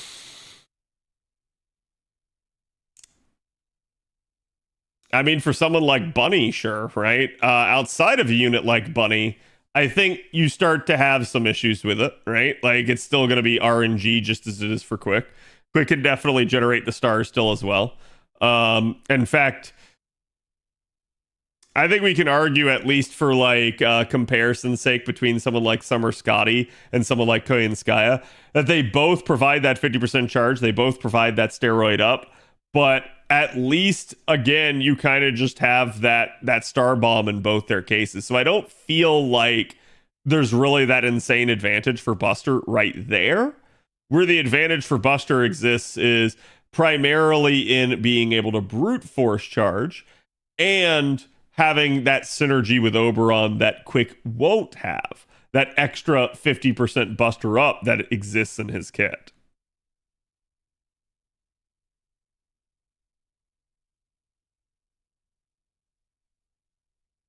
How much charge would I give her?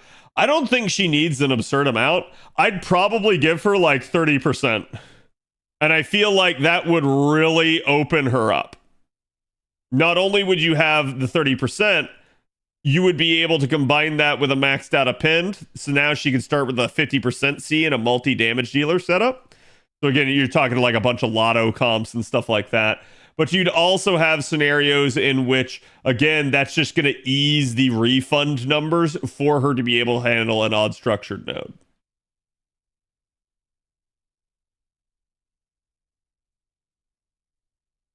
So, like, I don't think they need to go insane with it, but I do think that they probably need to hit her with another buff, right? Like, and I think that's kind of the issue that we're having long term at this point. We definitely see, what's the term I'm looking for here, chat? We definitely see that, like, over time, due to the way in which they are buffing and the pace, especially, like how slow it is for them to actually dole out some of these buffs, that you are getting units like Tomoe Saber now where you can't fix them with one buff. You literally need to do more. So that's kind of why I bring this stuff up. I know I talk about it a lot. I know it sounds like I'm beating a dead horse, but I really do mean it when I say that, because this is sort of the outcome. You have given Tomoe Saber a great buff, and she still has some issues, right? So that's definitely something that I think the devs need to be a little bit more cognizant of. They need to go, yeah, I mean, like, even if we buff this unit, they are still way behind some of their competitors at that point. So I think that's something that if they actually started to take a look at and said, like, hey, okay, what if we gave Tomoe Saber this buff? What would it do? And I think if they started to do that calculation across, like, all the units in the game, or at least the units that are not, like, the current, like, top dog, and they started looking at that, I think they would begin to realize that a good, like, probably, like, at least 30% of their roster is in this state of, I need multi-buffs, not just one. Do you think they'll get the next summer buff? Well, like we were saying, if they continue the pattern, it's going to be a summer 6 unit. Out of that, I think it needs to be Canis. Sei was also mentioned. I think Sei could be a decent option. Sei still got some wonkiness with her kit, but I feel like Sei is a little bit more usable, at least with what she is. Summer Canis, I think, could probably use, again, some charge, or, like, I don't know, maybe even, like, just charge per turn if they really want to, like, brute force that. But something that would actually allow her to be used a little bit more in different variants of comps, rather than, I don't know, I'm just the like solo, like, crit unit that she kind of is at the moment.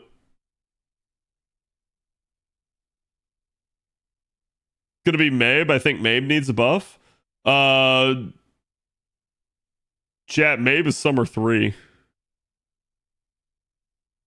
Like, I'm not gonna argue that Mabe doesn't need a buff, but Mabe's summer 3. So that's where I'm gonna say, if they're gonna continue with that pattern, it's gonna be a summer 6 unit. Summer Mabe could use the buff regardless, though.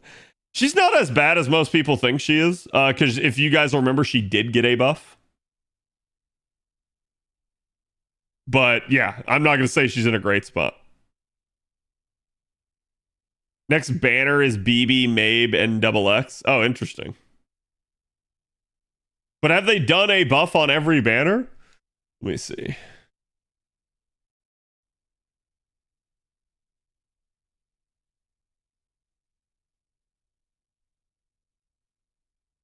Summer Mabe never had a buff? Didn't she?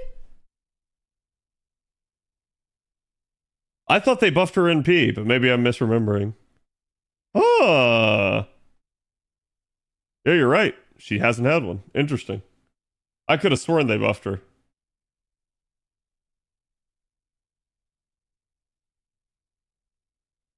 Okay, yeah, so we can point to that. And then we can point to that, so maybe it will be one of these. Yeah, I mean, like, y'all ain't gonna like hearing this, but they could buff BB. Only because of the thematicness of the event. But yeah, no, I'll say out of this group, the one that needs it the most is Saberman. Like, easily.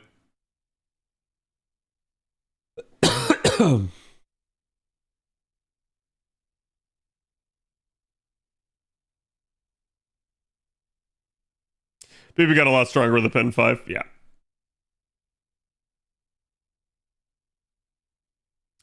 Buff BB and Mabe, why not both? Oh, listen, chat. You're not gonna, like, get me to disagree with you on that. Why not both? I agree. But let's be realistic here. Do you think they're gonna buff both? I don't think they're gonna buff both. That would require the devs to be like, you know what? All these units could use a buff. Because, like, chat, let's be real here. This needs multi-buffs. I'm going to honestly say, out of, like, all the units on this banner, this one is in the best spot. This could probably use something small, but nothing too crazy. Melt. So Melt's an interesting candidate. Because I think you could absolutely give Melt a damage upgrade at this point, and it wouldn't be crazy. Especially given the fact that she is a limited unit compared to the likes of someone like Fion, who's permanent. And especially now, given that Percival has kind of usurped her a little bit, just in terms of applicability for a lot of things.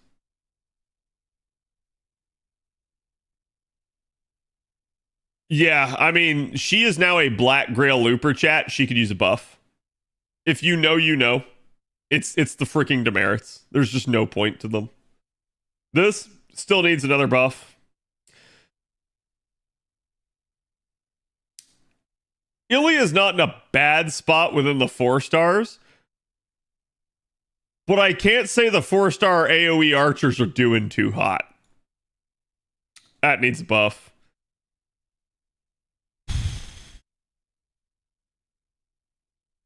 That needs a buff. Chat, am I a psychopath for saying this? Yeah, Peanut, you got it right away. Like, I'm so glad someone else gets this. Like, this is still one of the remaining instincts in the game. It is also the worst instinct in the game. It literally generates 20 stars, but reduces the character's absorption by 100%. Meaning, okay, cool. I have an arts unit. That's a damage dealer. They are a DPS unit. And I generate stars with them. And they don't get the stars. What kind of... like, I don't know, man. That is just crap, right? Like, so, it is what it is. But... I understand there is lore reasons for this. I'm just going to say what they should probably do. Give her a cameo. Oh, I don't know. Maybe in this event. And, you know, just go like, oh, hey, now this is now upgraded. Instead of it being E, it's now EX. And it basically just increases the absorption by 100%.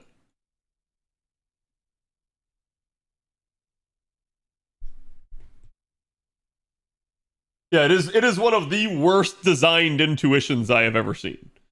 I always struggle with it because I go like, I kind of need stars, but should I pop this skill? And what I end up telling myself is that if I don't pop this skill, I won't pop this skill.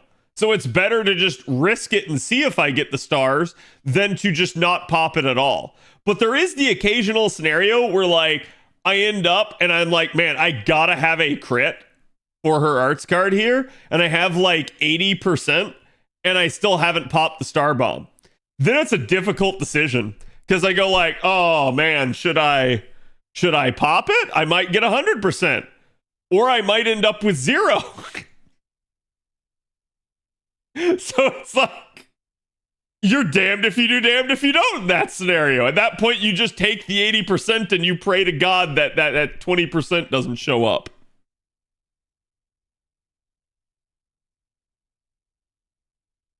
Happy Cat is a welfare unit, not a limited unit. Yes. I don't know why we're talking about Happy Cat, but Oh, Habitat reduces her soaking too. Yeah.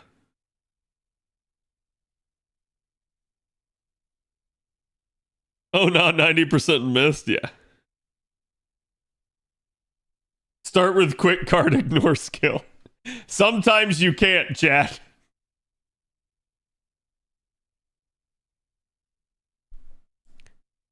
We just get 50 stars. We smart. Yeah, that's the only real way, right? Like, you got to hope that you have some sort of way to, like, override this. Because it is one of the most annoying parts of her kit. I feel like if they would actually address this and they would turn this effect into something that was positive, oh my god, she would be so much of a better unit because of that. Because there's so many times that your double X's refund comes down to card scenarios. And if you could actually rely on the refund of her cards, that would make a world of difference. If it's not 100%, it's 50. If it's not 100%, it's 0. That has been the unfortunate nature of things over time. Imagine 20 stars and 100 absorb and an arts card buff. I mean, they could. Double X is still sneaky good for damage. But you're going to see when we talk about double XA, Foreigner class got some problems. Foreigner class got some problems. So would it be crazy for them to buffer? No, it wouldn't. I think there's definitely another single target arts foreigner that could probably use a buff. But I don't think it'd be crazy to buff double X. It's just, she's in a weird spot because of everything going on with the rest of them. So anyways, Tomoe Saber's buff. It's a good buff. It's nice. She still needs a little bit more, but this definitely makes her more usable. So I do like it, especially in terms of the damage argument. I think it's really, really a solid buff. But hopefully the devs pull their heads out of their own butts and figure out that, yeah, some of these units really need more love. Who else indeed? Yeah, at this point I'm just baiting Avalon into saying it. But yeah, no, I think, like, if we were to talk about someone like Yang as well, like, Yang needs a damage upgrade, and Yang could probably, honestly, I don't know. I wouldn't mind if they touched her second skill. That second skill is just rather weird. And to be fair, listen, not everybody said this about Yang, but the very first week when Yang came out and everyone was simping on her and she could do no wrong, I did mention that second skill was weird and it was going to have problems. And the first skill was stupid. Everyone agreed the first skill was stupid. Not many people agreed the second skill was also an issue. Skill 3 upgrade IMO, it's easier to use. Yeah, I mean, that would definitely help as well.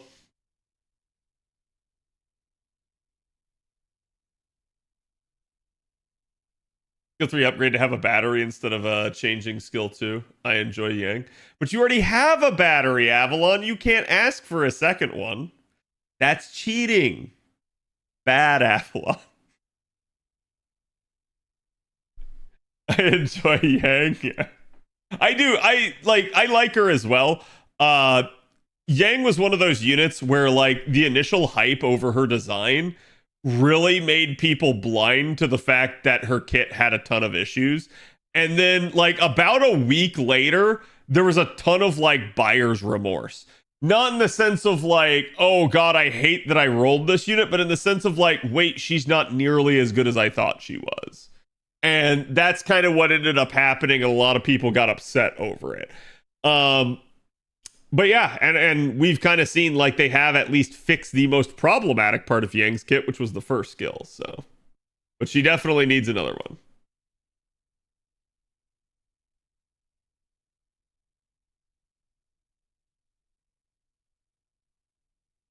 Her S2 battery is non-existent when there's no bar in the enemy. Why are you fighting an enemy with no bar? If you're fighting an enemy with a no bar, it doesn't matter, Avalon. They're not going to MP you anyway.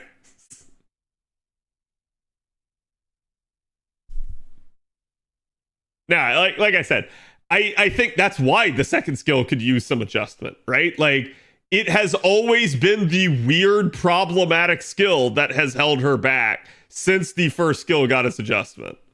I do agree the third skill kind of sucks because you have to hit her for that to be a thing. To me, it's just less of an issue because you have cards. So like command codes and stuff can still get you the burn. Like basically, I think there's a way around the third skills issue. I don't think there's a way around the second skills issue. I was dumb enough to roll on Ruler Arturia. Let's go! A fellow idiot. No, I'm just kidding. That said, NP3 Melt. Oh yeah, no, if you want Ruler Arturia, you're going to get Melt. And if you want Melt, you're going to get Ruler Arturia. That is how that one works. Then got her on my ult with one multi. Yeah. Alrighty, chat. I believe it is time. It is time to black myth this Wukong. Where's my... There it is. I can't see it because it's behind my phone. Alright, chat. I have to, like, just go ahead and disclaim that, well, this may require shader loading. I can neither confirm nor deny.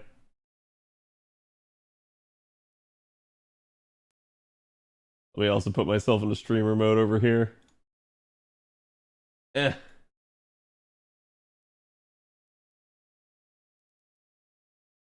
Nightall? Wow, that fast, huh? The second I'm done with FGO.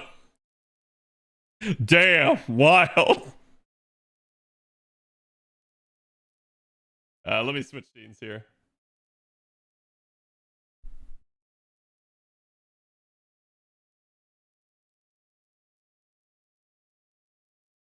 Gone, Vamoose, I know. I hope you enjoyed it. I've been enjoying it so far. Yeah. I might actually play this game. Listen, this is what I always get excuses from for people. Maybe you'll play the game if you watch me play it. Maybe this will be the stream that convinces you.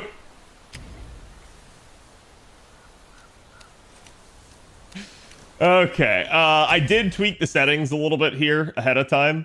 I have no idea if this is going to run like poop on my computer, though, or not. I didn't do the benchmark. I know this is going to sound like stupid, but the whole reason I didn't do the benchmark check... Oh my god, that's loud. Oh my god.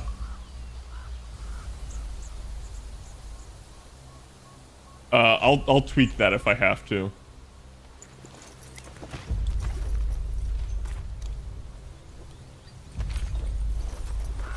Oh, bro stood up.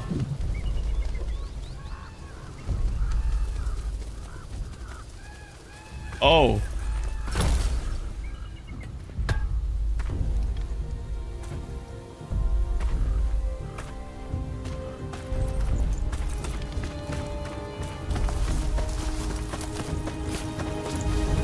Oh.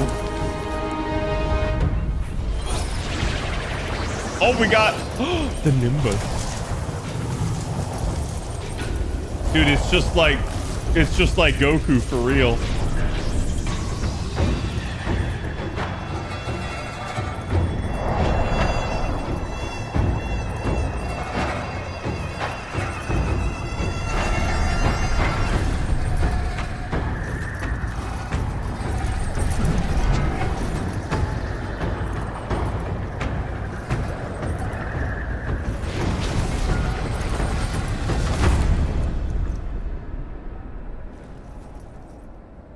Damn, we're gonna fight all that?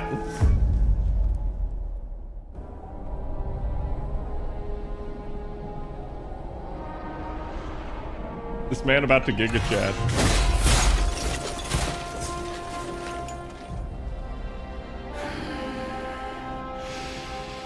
My master.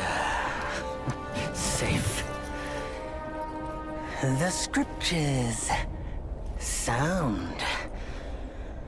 All I ever wanted was a life in my mountain, free from you and your so-called merits. Those high above don't trust me. I understand that. And they send you and those knuckleheads to threaten me. To obey and serve once more. I understand that too. But what I don't understand is... you bastards killing my kind!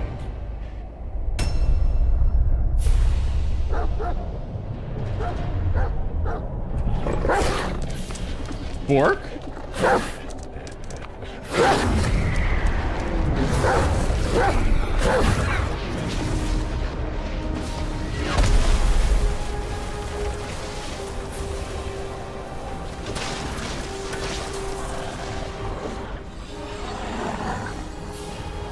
Wait, is it actually just a dog?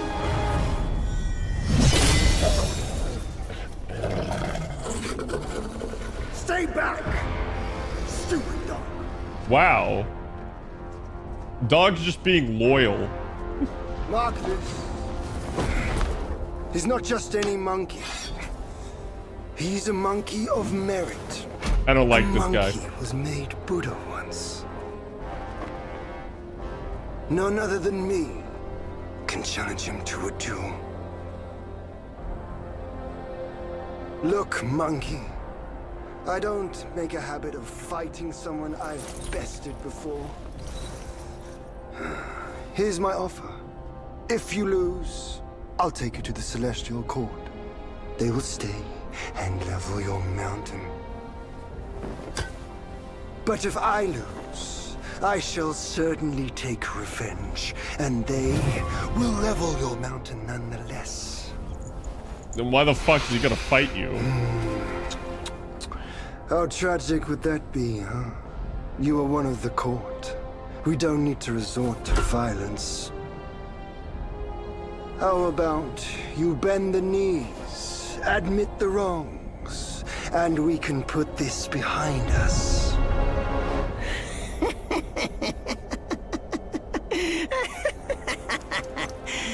All these years, except for that pig, you're the one who talks the tallest tales. Good, I am entertained. Speaking of entertainment, wouldn't it be fun if I pluck your extra eye out for my snack and allow you to keep the other two? Because I'd hate to let you miss how I'll slaughter each mongrel of the court. Those below, those above, and that black mutt of yours. Come at me, all of you. Oh god, I gotta fight? Oh no. They gave you many chances, yet you spurned each one. Such ingratitude.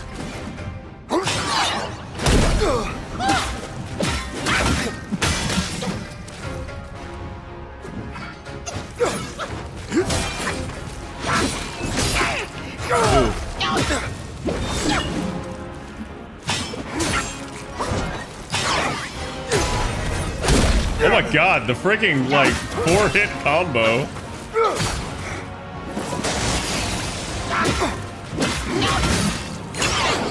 Wait, do I even need to dodge? Doesn't look like he's doing any damage to me. And then right trigger is...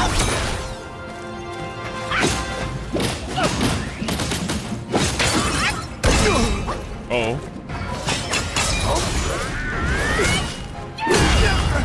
Damn!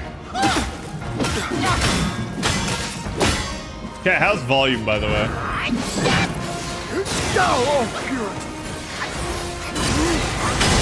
Unleash your might! Oh.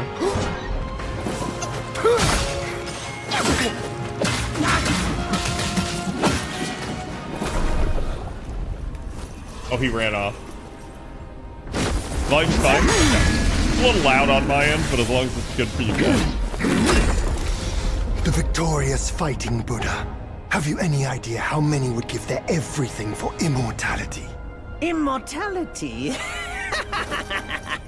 For that word, all realms and beings have ruined themselves.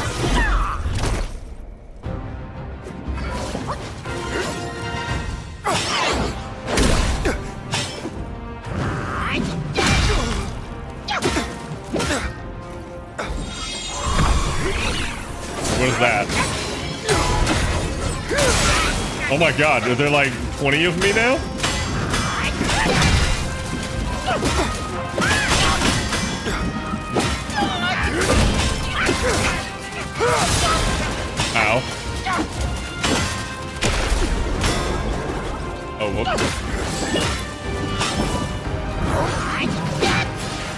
Oh, purity!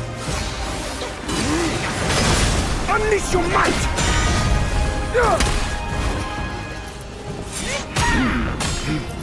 It's transitioning seamlessly. That's pretty nice. The Celestial Court welcomed you, foul monkey, yet you remain untamed. None shall save you now. Dear brother, your edge needs homing. Good. I was in need of a back scratcher. Damn, man talks shit.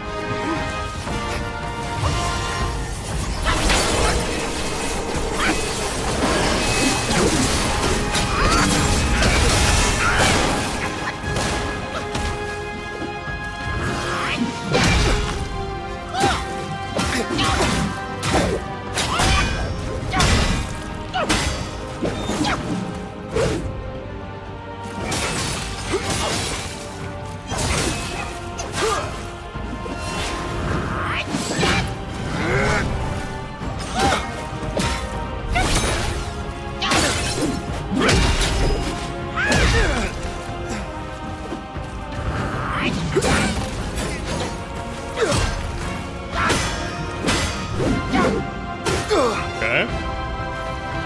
Fuck it.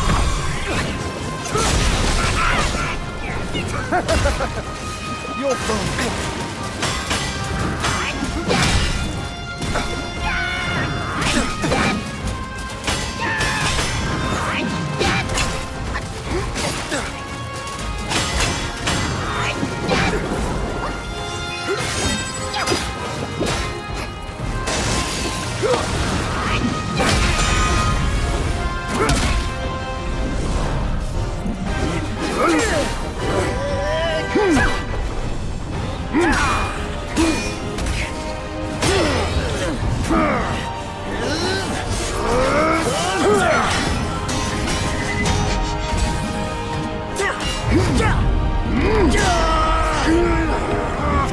Damn, we got that extendo stick.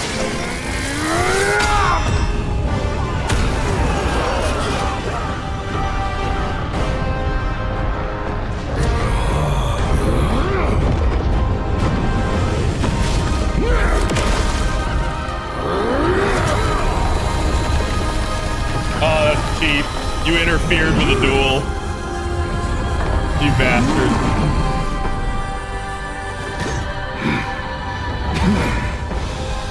Foul monkey! Taste my axe!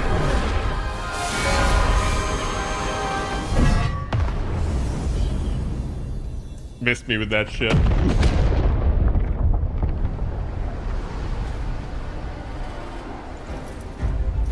Brat! You call that a duel? The glare up here is dazzling.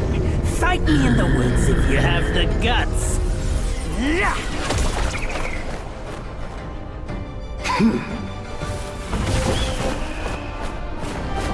Okay, we can just transform.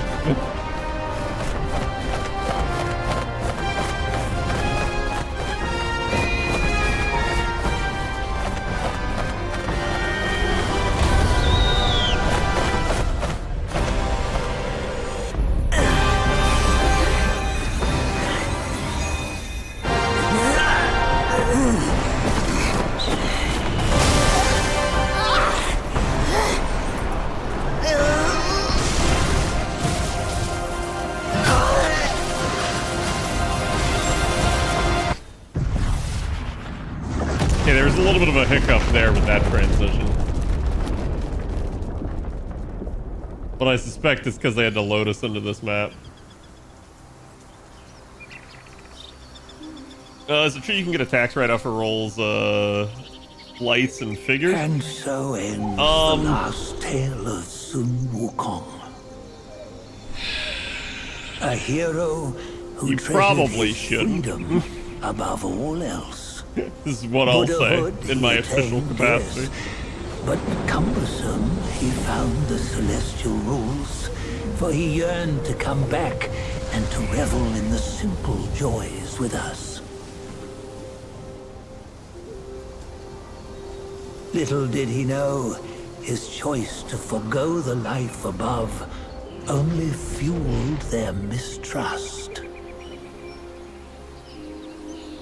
Wait, we became an egg?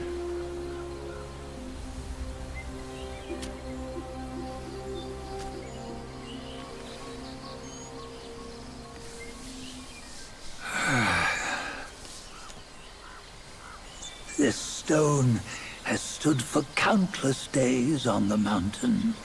Since my youth, they've said that his remains lie within it. Unbegotten, undying, such is the nature of a stone monkey. Though his body was broken, his spirit endures. Into 6 relics he turned, and separately they escaped, choosing to stay hidden.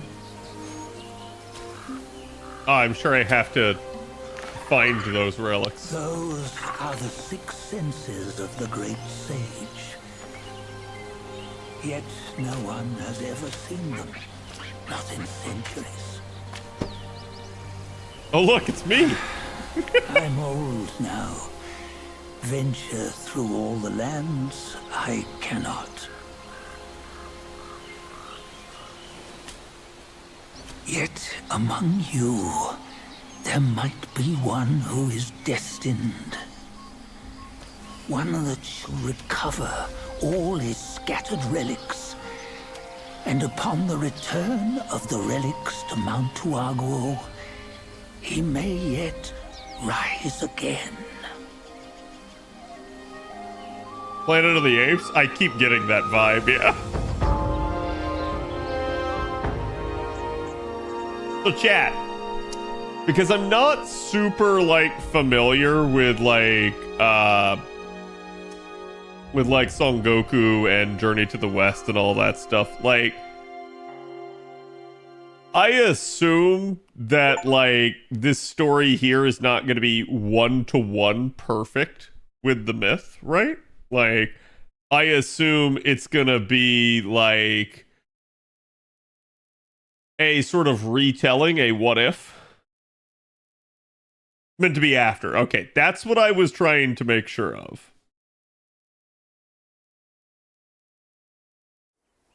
On the gold bend the toll, life of human are for gold. Nowhere better than a home. It's a peach. Reach death and ever grow. Huh? Here, you see what bliss my fate shows. Luck's around the corner. Seems like he just fell from a fruit tree here. Perfect timing. This peach knew I needed a snack. You sneaky rascal! Dared fool me? What I'll the make hell? sure you regret it!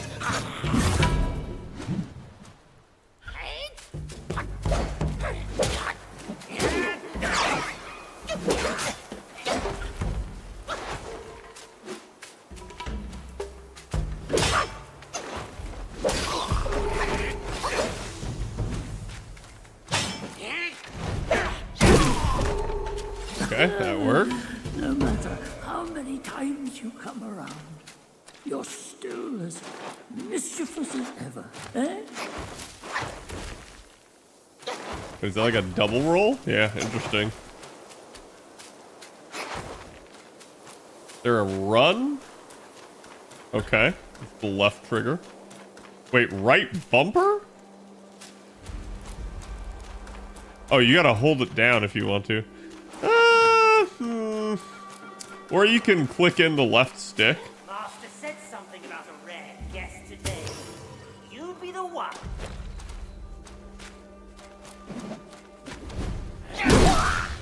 So it seems like you have to actually physically switch between like light and heavy attacks. Like you gotta prep the heavy attack. Because like you'll see, like if I just want to do a light attack, I just do it. But if I want to do a heavy attack, I first spin the staff and then do that. Which is kind of interesting. Time for button conflict? No, I mean, I don't hate it so far. The buttons are fairly Souls-like, so that's good enough for me. I'm just wondering why they gave you 2 different ways to do it.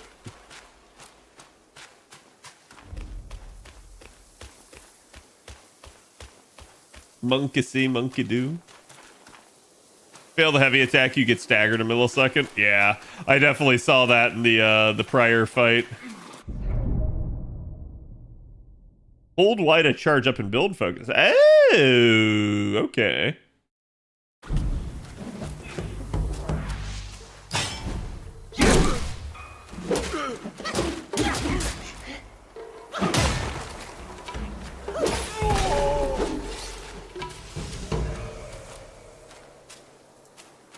Okay, wait, can I crouch or anything? No? Report to the Nordlings quickly. Well, I can one-tap that dude.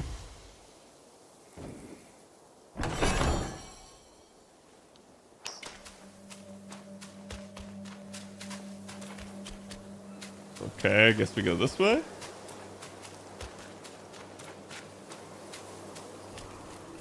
It's like a shrine? Yeah. Oh, what you waiting for? Pluck your hair and make an offer. Pluck my hair? What? Oh. Bro, it's an incense stick now.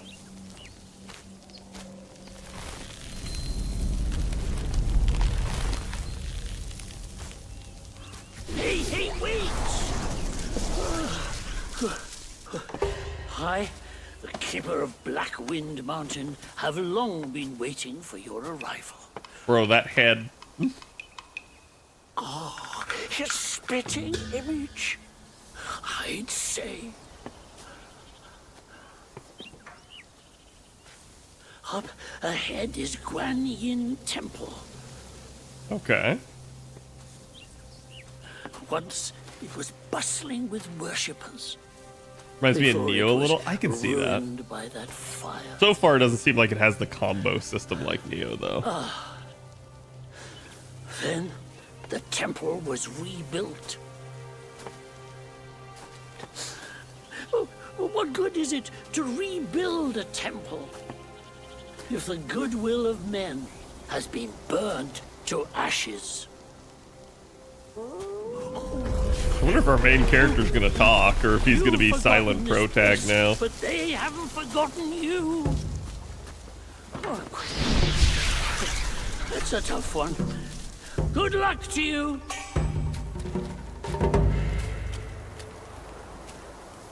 So wait. I have like a map or anything? Okay, I got equipment. Taiga.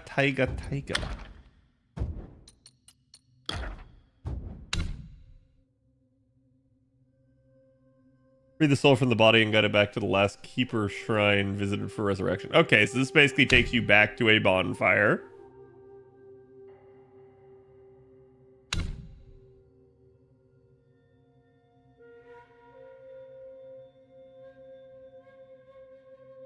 Ooh, there's spells. Okay. Oh, there are stances. Alrighty.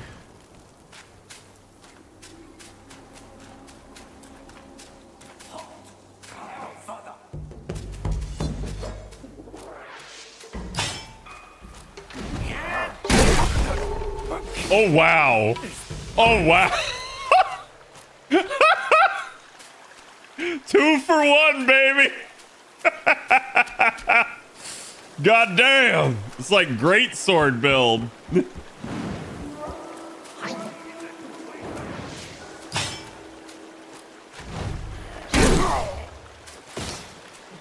it's got a good gap close on it, too.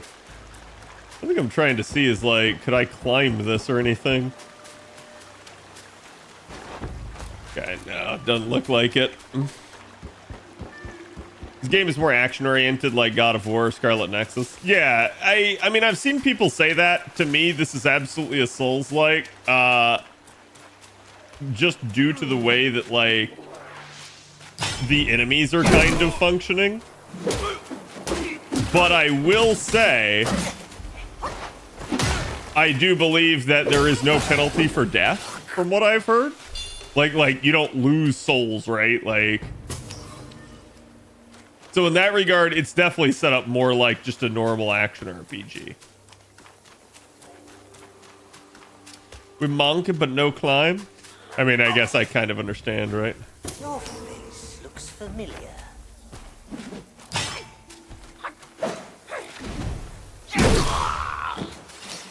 Okay, jebaited.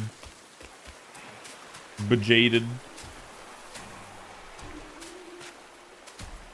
Oh, what is that?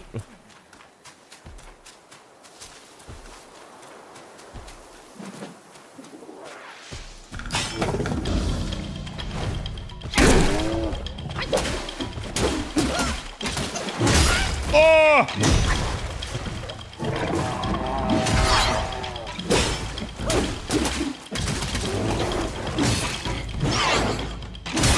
Ah!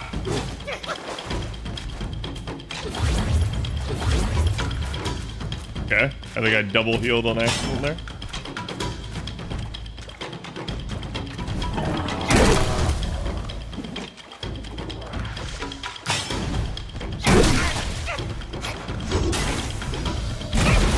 What the? Oh, is that cutscene? Okay. Oh, he's frozen. All right, old man got us. How did you get up?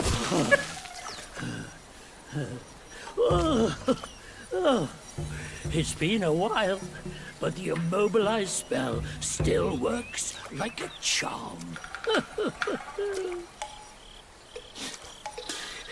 Since you hail from Mount Huaguo, All the characters are too ugly. teach you a handy trick. I hate the realism here on Kenny Now, Valley. here we go. They're definitely going with the stylized thing. I don't mind the main character like looking like a monkey, right? But There you go. we'll see. We'll see how some of the Should rest you of them come are. across any miscreants, just point your finger at them and release this spell. You'll It definitely be has a able to level hold of them in place while grotesqueness giving to it. yourself a breather. Sadly, mine is but a humble. It's a Wukong game. Yeah. Its power will wear off within a few short moments. Yeah, Though except it's yours good is enough lasting against for forever. boneheads like this one. Anyway, just consider it an ace up your sleeve. No! The young boys these days know no manners. Fear not. Teach them a lesson with your new spell.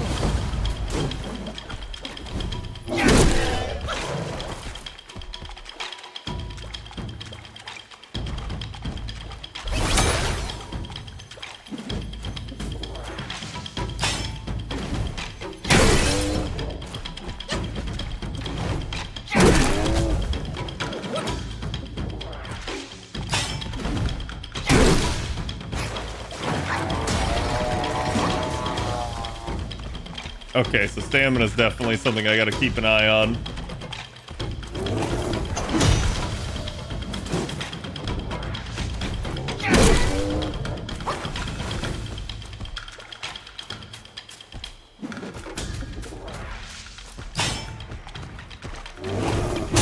Ah, he did the overhead, damn it!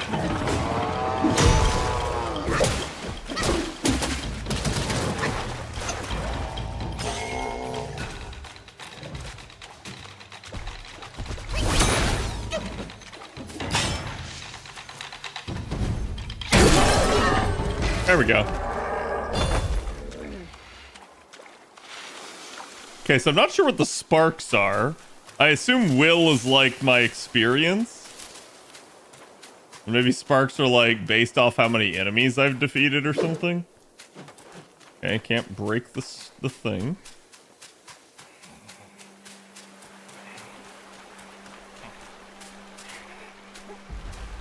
Wait, what is it? Huh?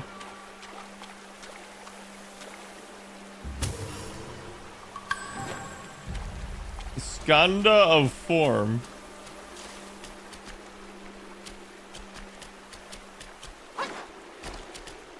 Oh, I can't go down there?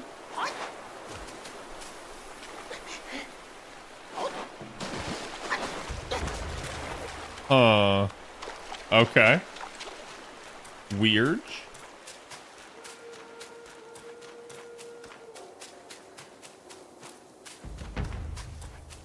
Yeah, so you can either hold down the right bumper to run like manually. You have to hold it down if you do that. Or you can just click in the left stick and it just works. Self-advance and sparks. Okay, so the fact that I literally didn't go forward is the whole reason I didn't know. Open self-advance to awaken talents. Level up to gain sparks and awaken more abilities and spells. Sparks will not be lost upon resurrection.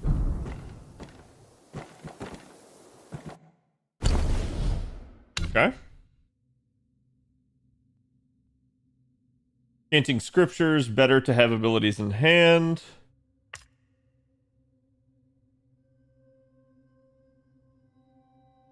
Changing and unpredictable. Okay, so it looks like you're gonna have ways of like leveling each thing. Enhance your vigor, solidify your foundation, and strengthen your flexibility. Or acquire new stances, refine mastery, and focus better. Oh, this is spicy because like, God, I have no idea what's gonna be good in this. Let's see. So we got smash stance, pillar stance, and thrust stance. Looks like they all take a level of sparks for it. Performing heavy attack during a light attack combo with a focus point consumed allows the destined one to execute resolute strike. During resolute strike, the destined one can see through the incoming enemy's attacks and nullify their damage. Enemies that have been seen through are easier to stagger. Ah, interesting.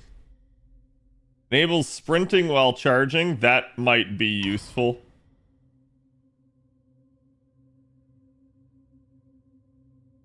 Health recovery upon consuming a focus point. Okay, then there's mysticism. So this is my spells. Talent level moderately increases damage dealt to immobilized enemies.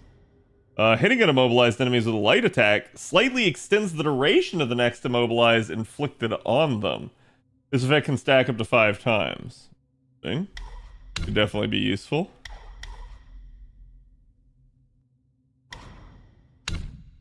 Here's my foundation.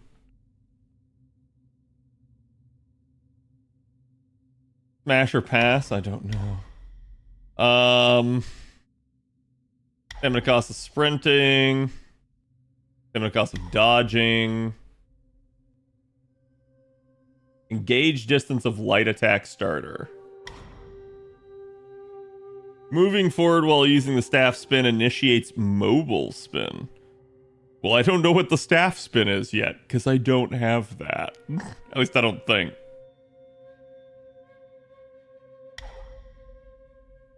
Pieces maximum health. Maximum stam.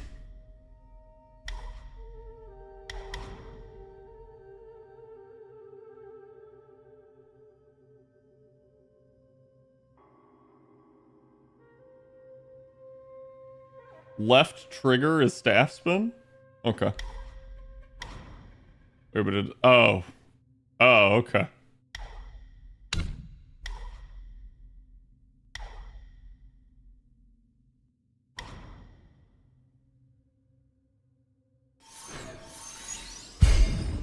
Yeah, I went there, chat.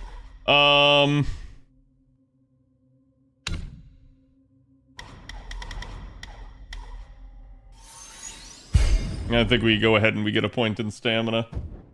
Because the stamina already is like the biggest thing that's limiting me. Do I have a map? Is there any sort of like area map? Because the only thing I'm worried about is that like I've missed something back here. Nope. Okay. Health is trash, by the way? Okay.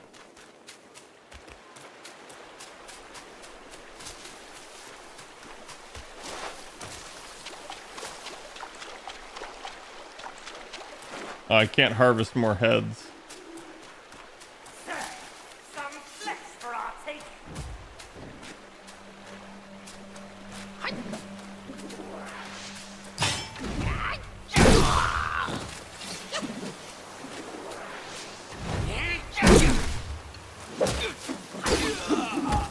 Okay. They're a little slow and easy to stagger, so like they're the perfect fodder enemy for testing stuff. And unlike Dark Souls like level ones, they don't have that like crazy lunge 5-hit combo.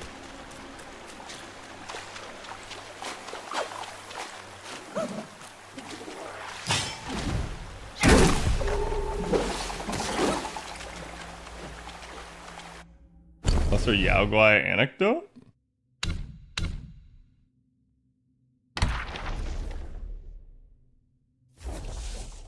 Oh, so we get lore here.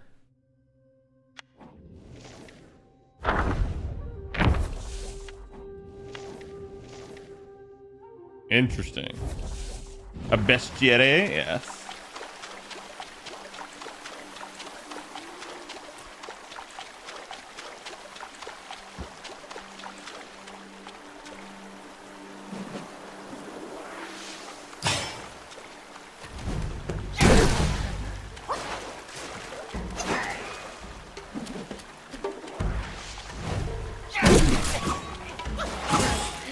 Oh.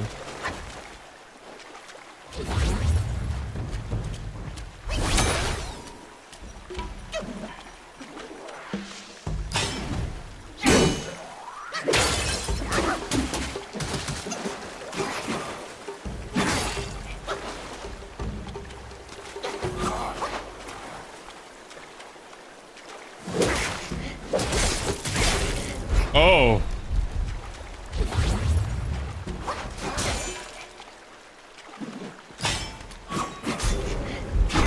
Oh, Jesus, dude. Okay. If I had had a little bit more healing, I think I'd have been fine, but...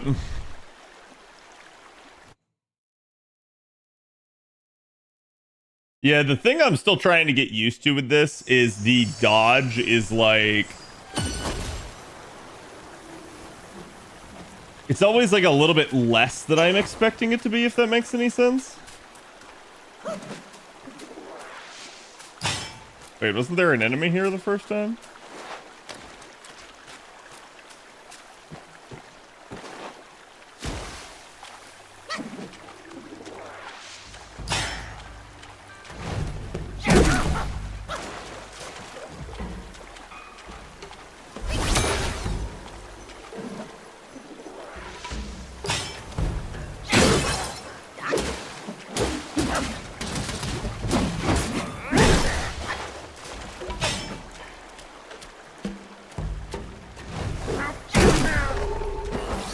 Okay.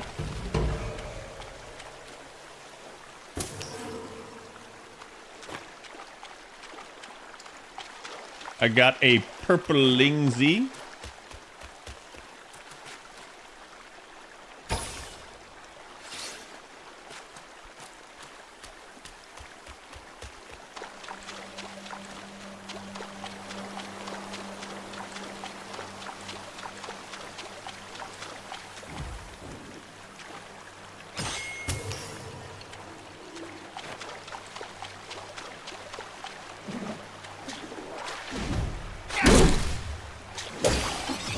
Yeah, that power, what, that, oh, that damaged me. I was gonna say, that power move is, like, just strong. And it's kind of addictive. Flesh for our taking.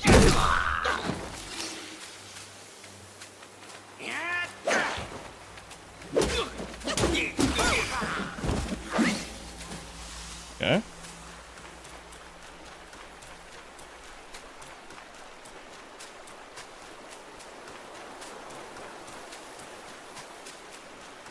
Just an easy re-clear of the area at this point.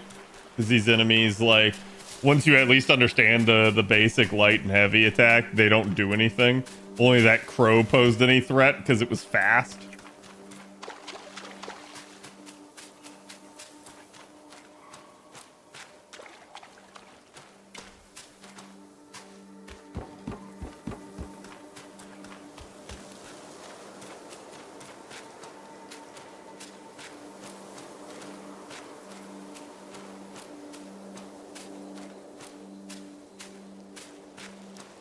Imagine what they can pull off in the future.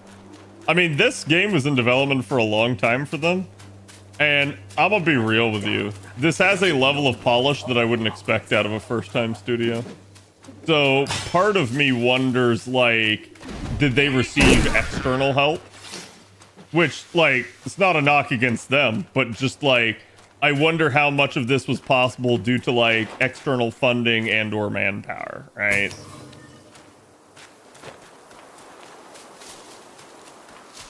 But yeah, it's definitely, like, so far it's looking good. Yesterday, you be the one.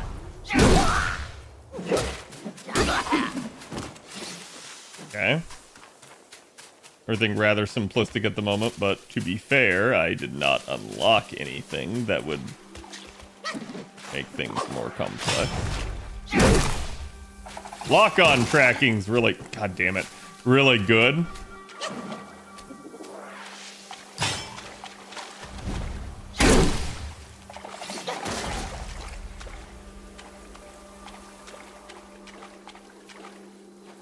I'm waiting on there to be like a trap, but this is still like really early in the game. So we'll see how much they want to make this be Souls-like, right? The Souls-like games love their traps.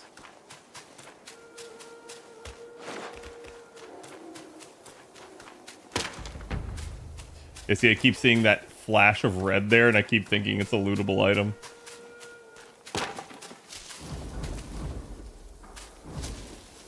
Okay, that's like... that's a bad thing. That's the only knock that I would have against the game so far, is that positional targeting's bad. And that's not like...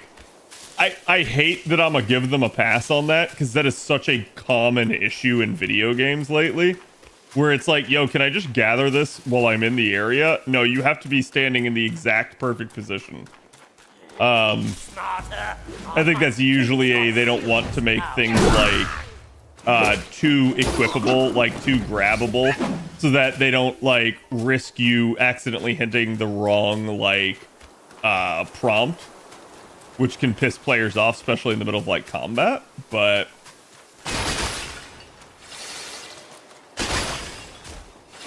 I definitely can understand how that's like a science a little bit to get right. Yo, I got a meditate pot?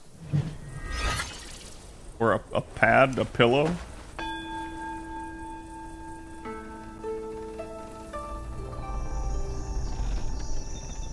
This game cost a lot of money. Yeah, that's what I'm saying. Like, it had to have had some sort of external help. I don't know if it was like, maybe they just like financed it with their mobile games, or maybe it was like the Chinese government stepped in and helped them. Because I do know that China's putting a lot of investment into video games now.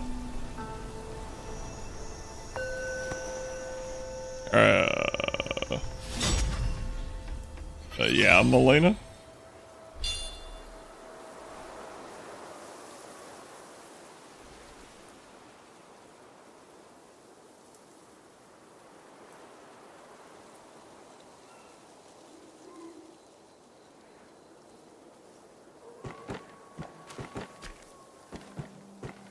It's so pretty, it is. I'm sorry, chat. I didn't see what was going on there.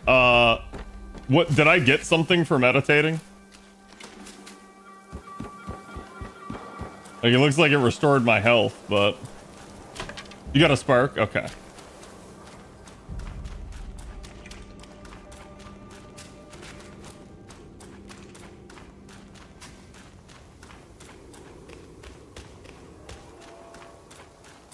Ooh, a shrine.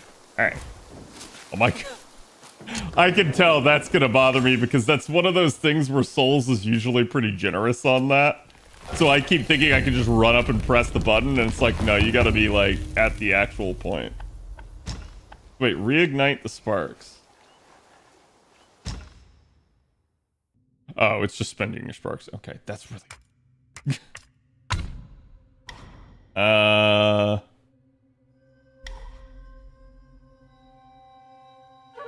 I gotta assume there's gonna be way more than this. Like, this is just for that one particular thing. I think that's a good one to buy.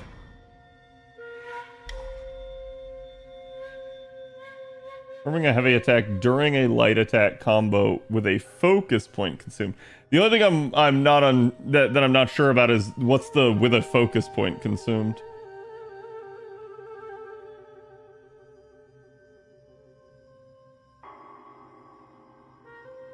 They're level locked? Oh, I assumed I just needed X amount of sparks.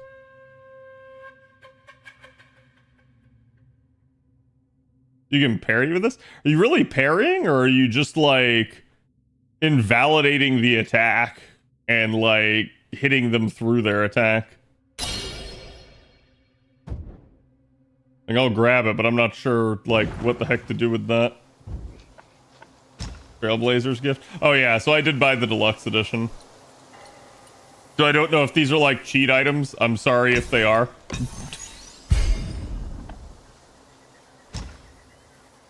Store. Oh, okay. So you can actually like buy stuff here. It looks like there is a maximum number you can hold of these first items. Then it looks like, oh, so you can sell.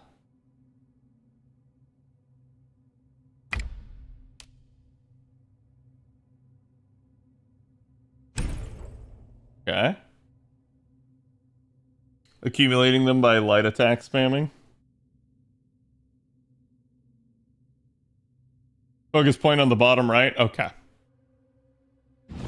Yeah, I'd been wondering what that was. Early restores your conditions, replenishes your gourd, and enemies will also respawn. Alrighty. Hey, wait! You don't think you can just parade in, do you? Bro. It's not that simple. Let me transform you into a golden cicada so you may follow the fires ahead and scout this mountain unnoticed. Huh? Fly!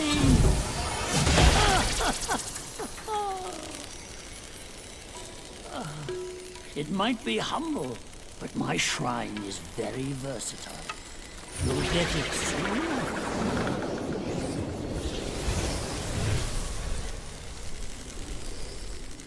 I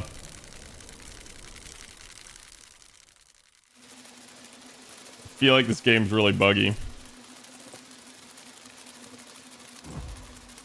Okay, so I can de-transform. In the depths of Black Wind Mountain, there are secrets galore. The cicada form may help you explore, but beware. Have you just this wondered- form does not last Wonder forever. if there's anything left Should you inside. find yourself lost, just follow my voice. Now, off you go. Rusted monk is roaming again. Rest won't come easy tonight.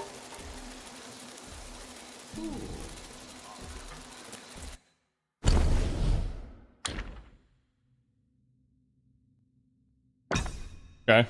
Oh, damn it.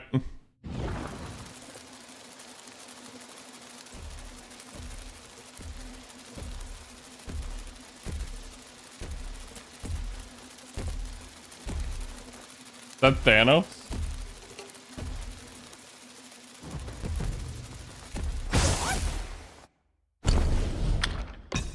Okay, now I can equip it.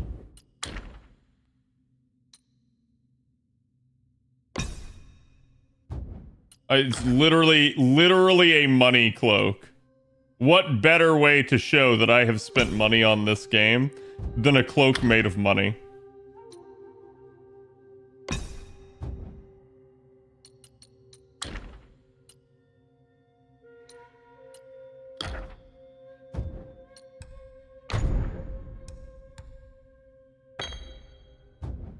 Okay.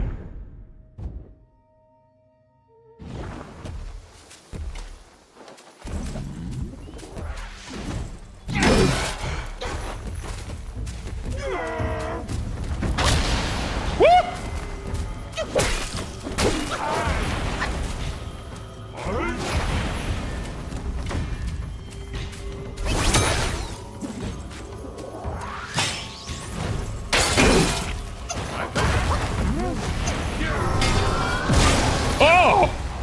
What the shit?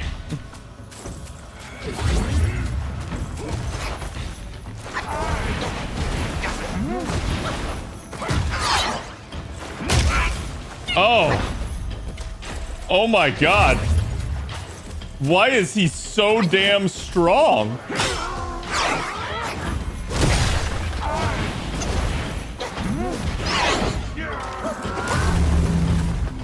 Oh my god! Stop attacking for like a second!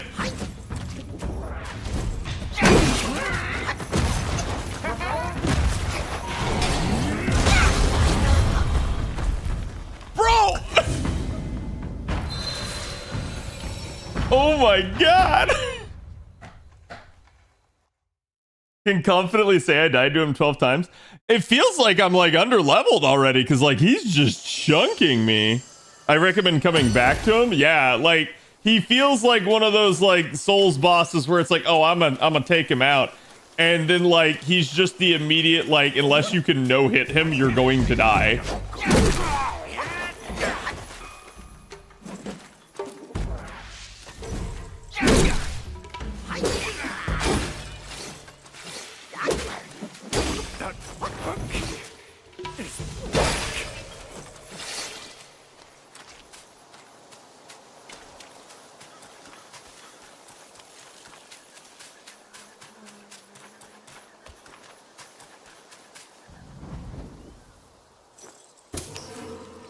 Okay.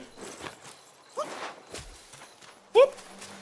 We're gonna start making monkey noises after playing this, chat. I'm sorry.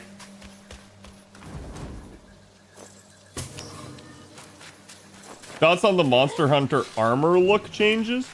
So it's weird because like I'm not sure I totally understand that because people are saying that's a huge thing. And I'm like, there was some gender-locked armor that I am aware of, but I didn't feel like it was that many sets. But I also played as female, so maybe I was like the beneficiary of that.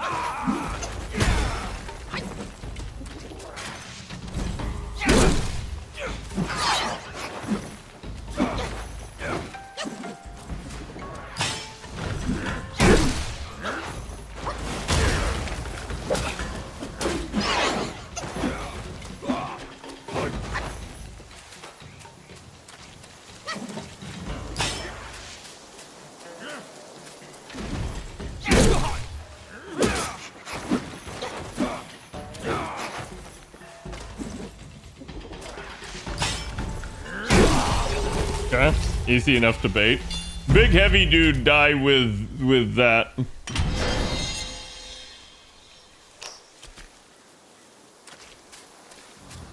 Usually like the male armor more. See, I just like the female form, so it is what it is.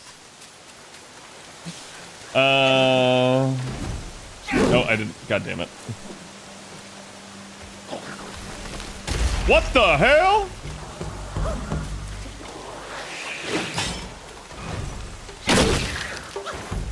Get the hell away from me. Are you a mandragora?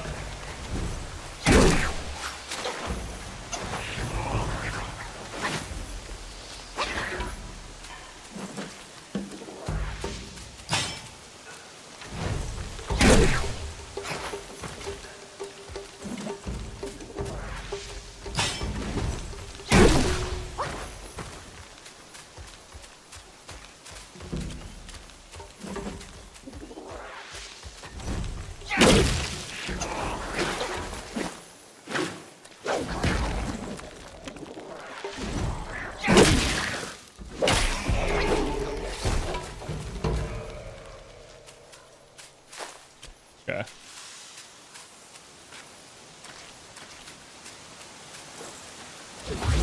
Oh, damn it. Oh, it's L. Okay. It's left trigger, not left bumper.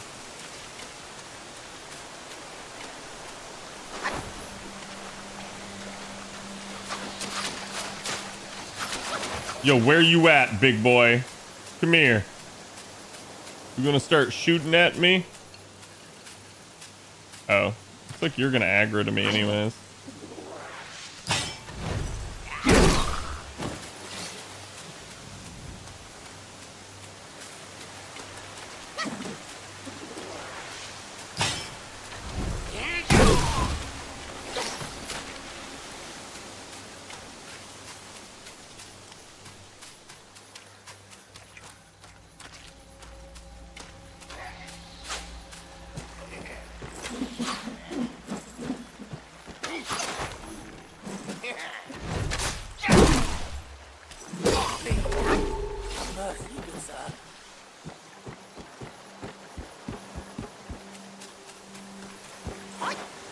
Okay. The map does feel a little restrictive at times, but not very much. Like, for instance, I was able to hop over that impassable terrain there. So that's, like, definitely a good sign. It means they were pretty, like, open-minded when it came to, even though they've made theme park levels, like, to the actual, like, level design and how you move throughout it.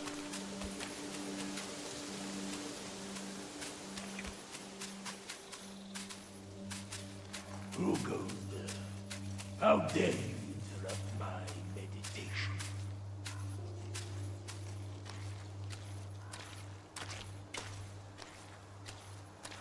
Hey, yo, what up, twin sword man? I don't have to walk, chat, but I am. Another monkey, I see. Why don't you lay down your weapon and join me in Buddha's mercy? What say you?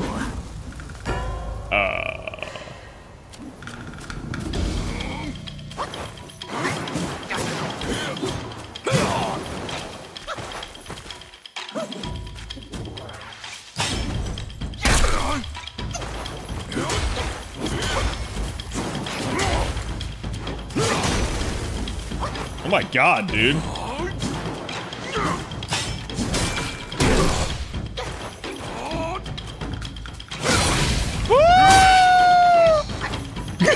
What the hell?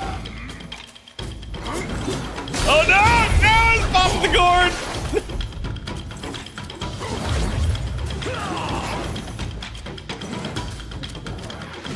Bro, chill out!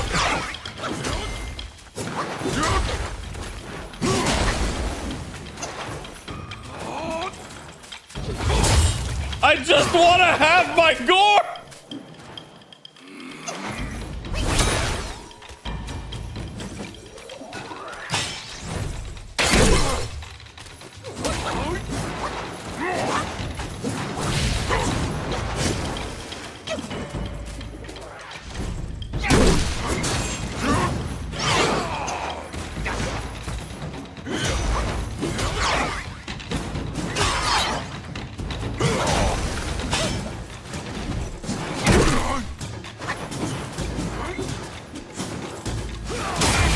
Oh my god, dude.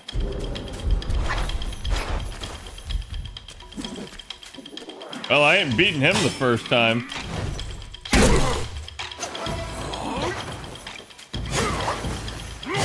Oh, Jesus. You only look like... You really gotta use Immobilize more? No, listen, I was aware that I needed to use it, but I was also sitting there and just trying to, like, heal, right? So, like, I didn't want to use it until I could use it offensively. And that's probably something I'll have to, like, remind myself not to do. So wait, chat, is it possible to do the cicada form thing again? Or am I, like, stuck?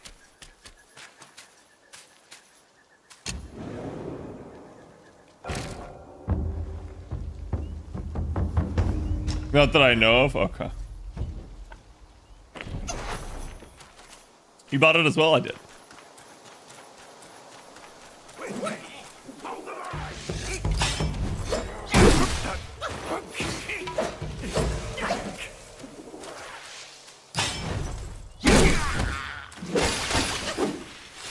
Okay. Monkey.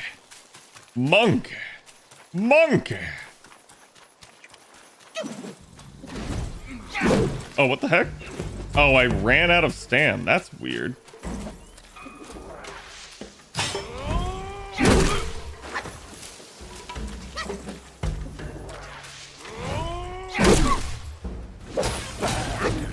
Okay, got him.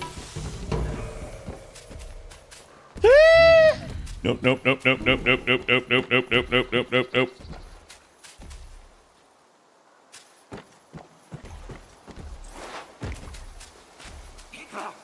Report to Lord Linktree quickly. The monkey.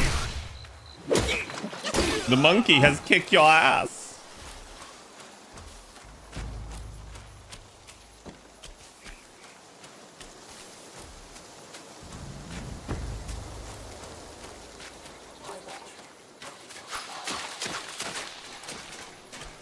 Cat, can enemies follow me into a boss arena?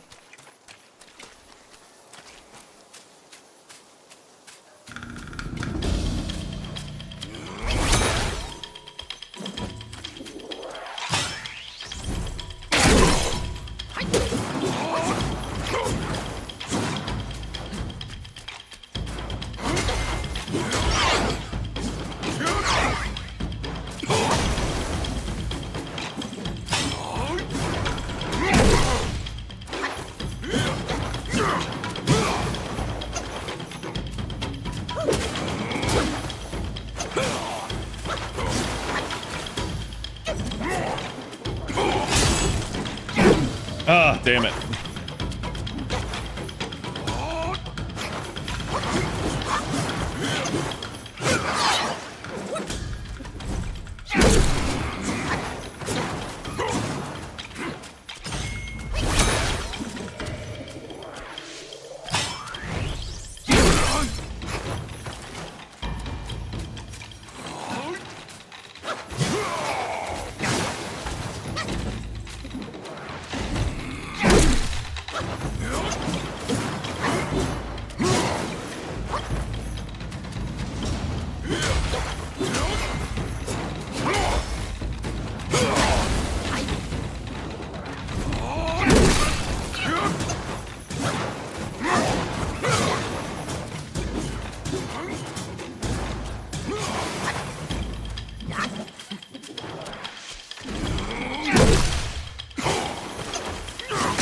Oh, damn it, dude.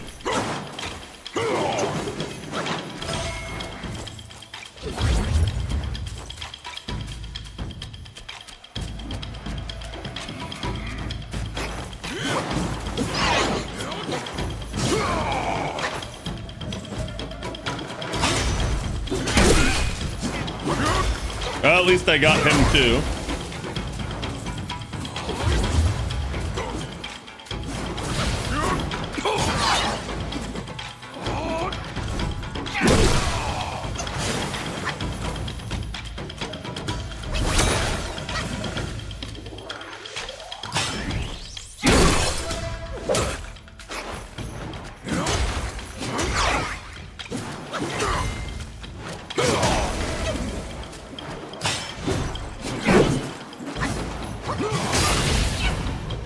That's such bullshit.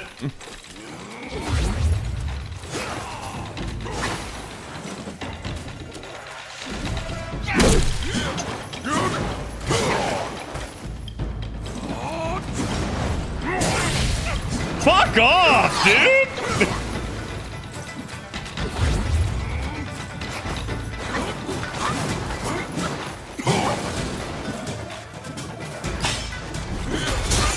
Oh my god!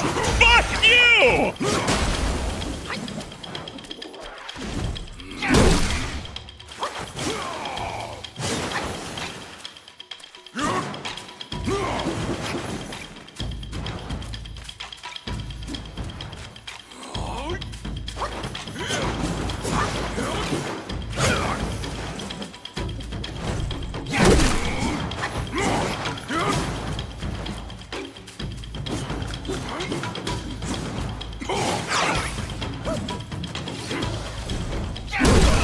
Jesus.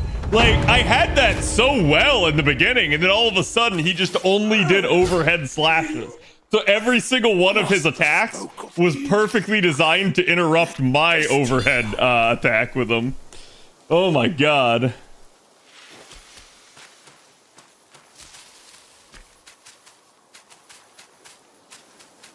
Every gacha game needs to be online, so those again. Wait, what are we talking? You're worried about that? Yeah. Alright.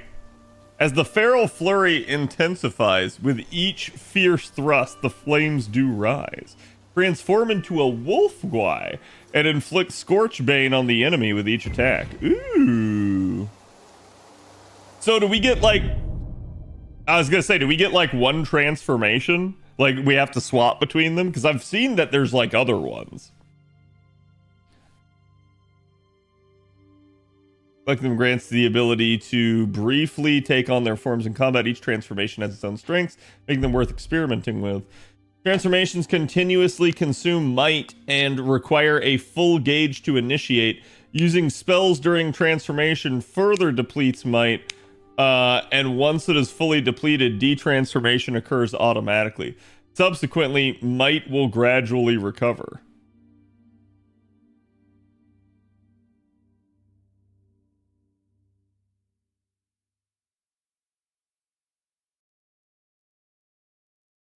Okay.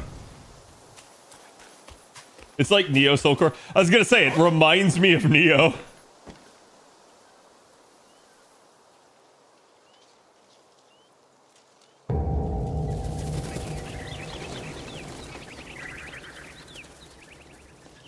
Have Chinese spy stuff on it.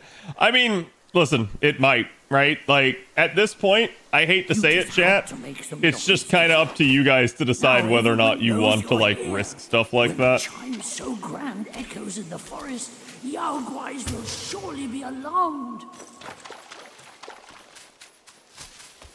My issue is, like, yeah, I mean, I've already played games that basically are by Tencent or, like, you know, like MiHoYo and stuff like that. So it's like, at this point, yeah, they probably already have my info.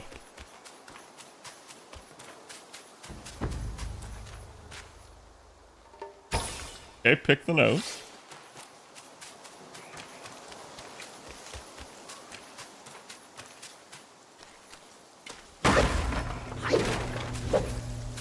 Okay, we destroyed the dong.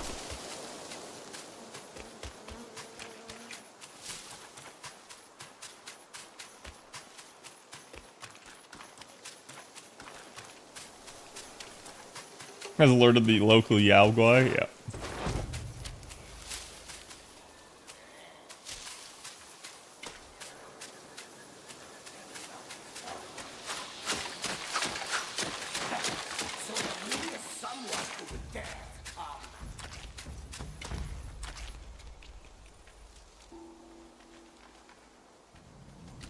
Yeah, I would dare. I'm just gonna dare from over here.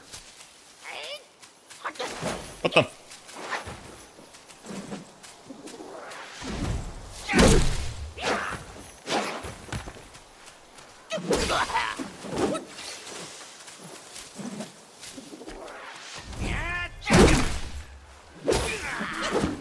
Okay.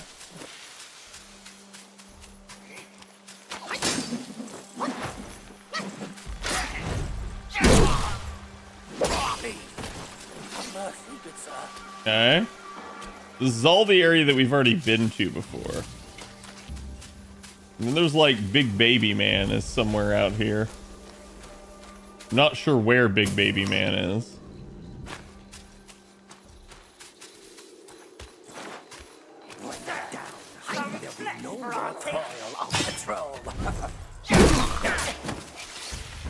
Oi.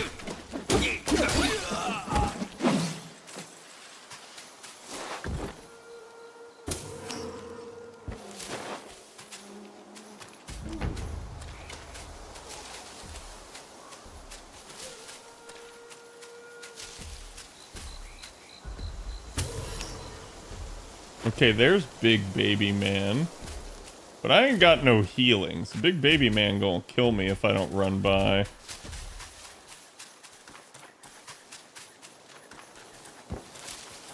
there like shit over here? I don't know.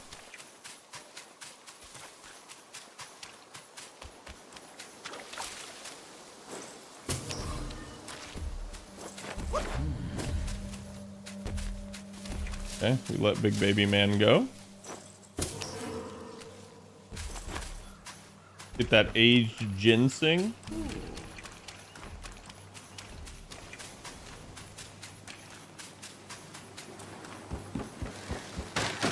Get assigned item slots for quick use.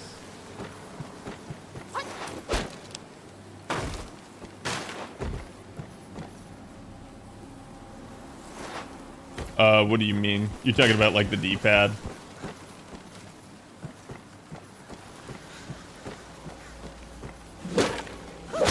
This is a Souls-like. I can't use items. They have to linger in my inventory totally unused until I mauled at the final boss.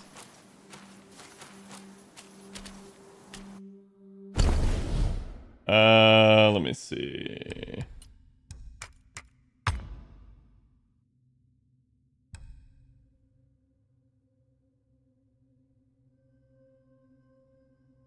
Damage reduction. Okay. Wait. Huh? Wait. Huh? Okay, so I already have, like, the only thing that I had.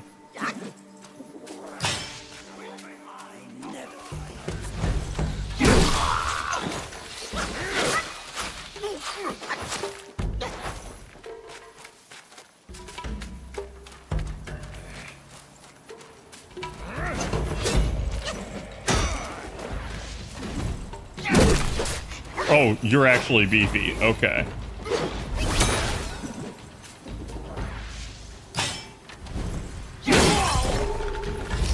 Not anymore. Beef that beefcake.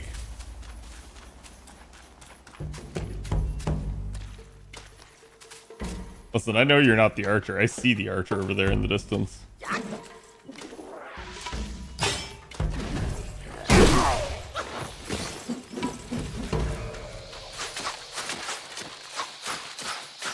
Yeah, bro?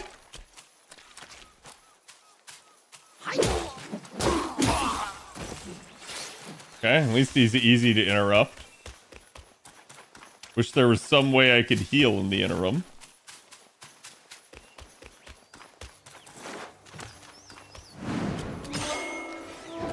Ah, Guan Yin Temple.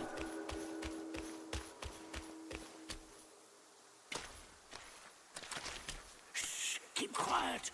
You don't want to set off that beast. In the backyard is Blackwind Guai's ally. Calls itself Lady Schutzer. Considering your strength, I suggest you get away while you can, little monkey. Nope. Nope. First the shrine. Nice try, Souls-like. Craft armor. Ah, pilgrim headband. Allows using the gourd while sprinting. Ooh.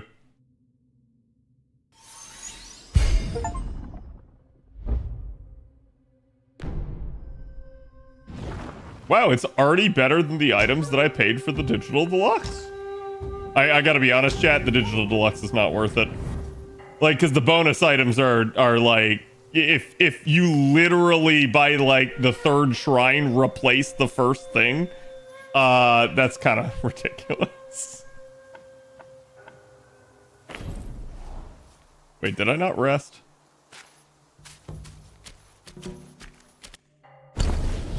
Can't tell if my shit replenished. Okay, it did.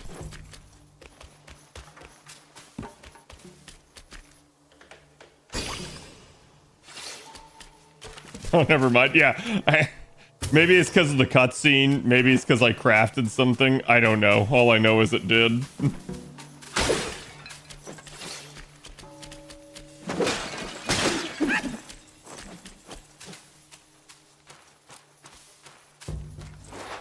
God damn it. Hit A. Instead of, or X rather, instead of,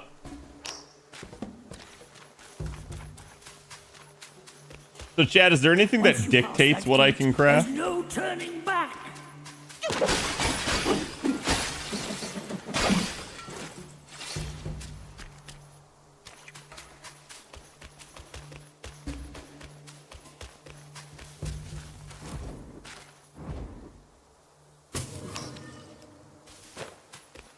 $40 collector edition is cool. Yeah, I saw, I think Asmongold opened it on his stream and I saw a clip of that. Had a lot of nice stuff. You craft later.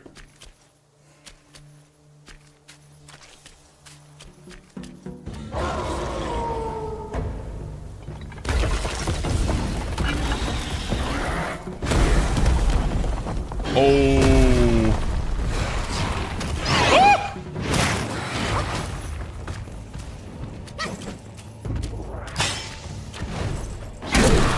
bro kind of big. Not gonna lie.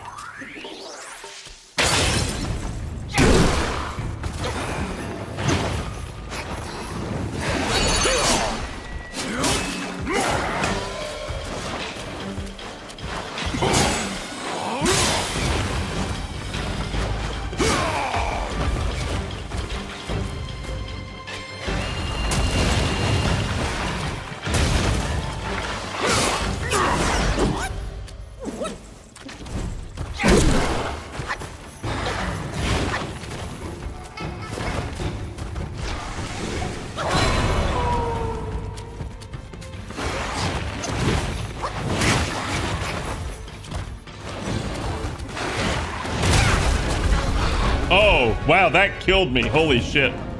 Maybe I was lower than I thought. Monkey time, indeed. How's it going, Dur? We're getting bodied by Ling Shusi? Is that what they called it? I don't know. I can't pronounce Chinese names, chat, and I realize that there's a reason for that. It's like whenever we have Romanji, aka the like Romanized version of like Chinese stuff, like at least the pronunciations for that are spelled correctly in English. Whereas like with a lot of Chinese names, the sounds do not in any way, shape, or form appear to emulate the sound that they should. Okay, what are you about to pull again? Oh my god. That camera tracking's bad. Like, he outran the camera, basically.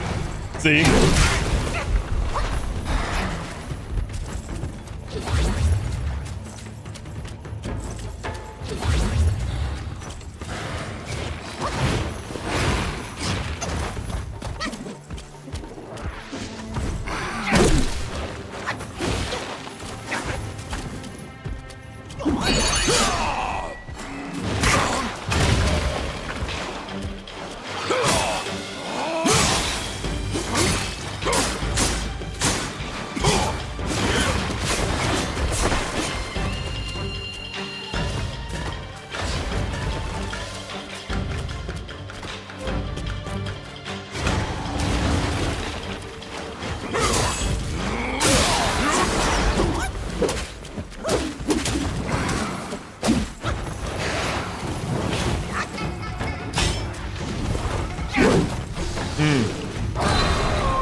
Oh, damn.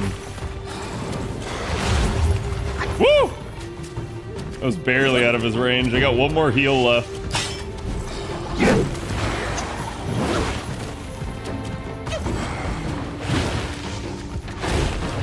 God damn, he moves away right as I have that perfect opportunity to strike.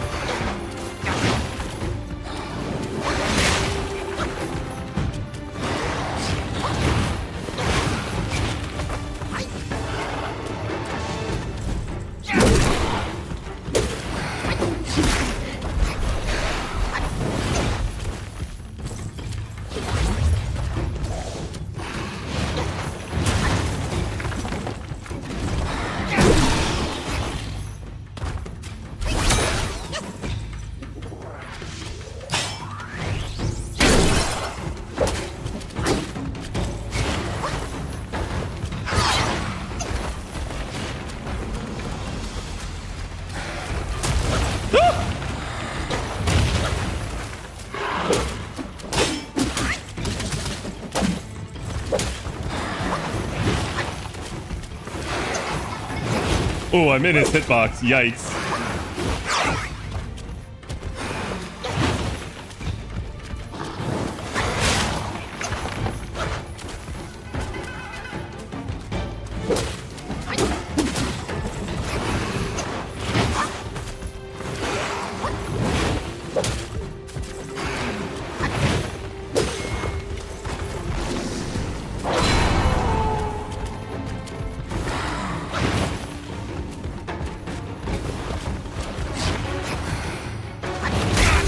Oh, fuck off, dude. Like, I hate that in video games. I do not like when a boss has a move that outpaces the camera and the tracking just doesn't work. Like, God, that is always something that pisses me off.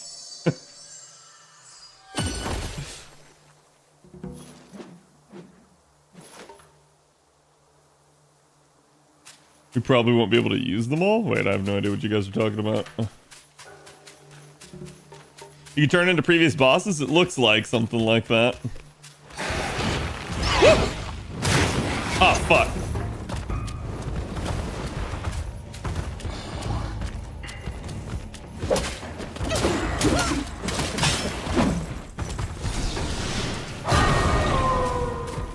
Not sure what that move is, like what he's doing with that.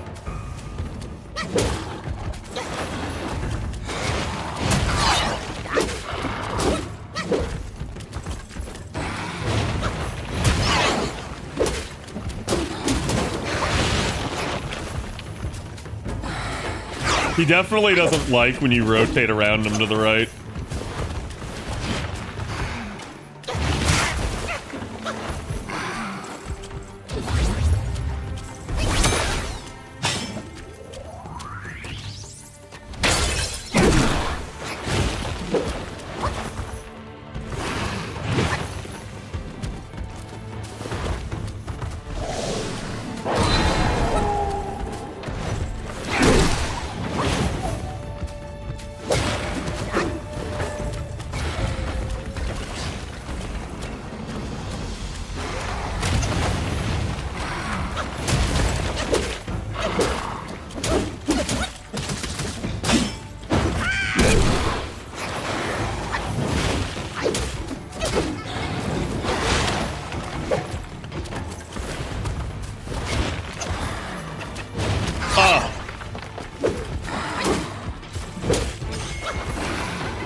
Oh, what?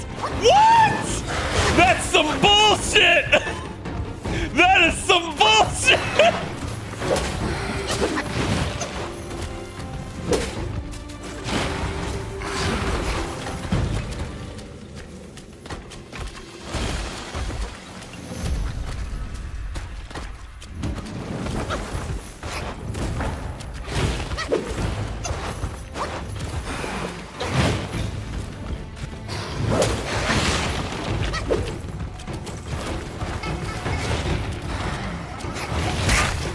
Ah!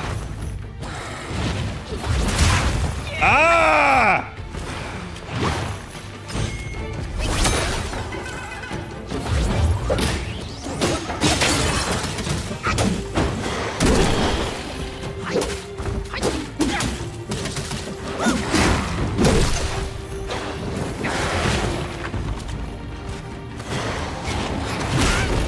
I swear to God, if he kills me.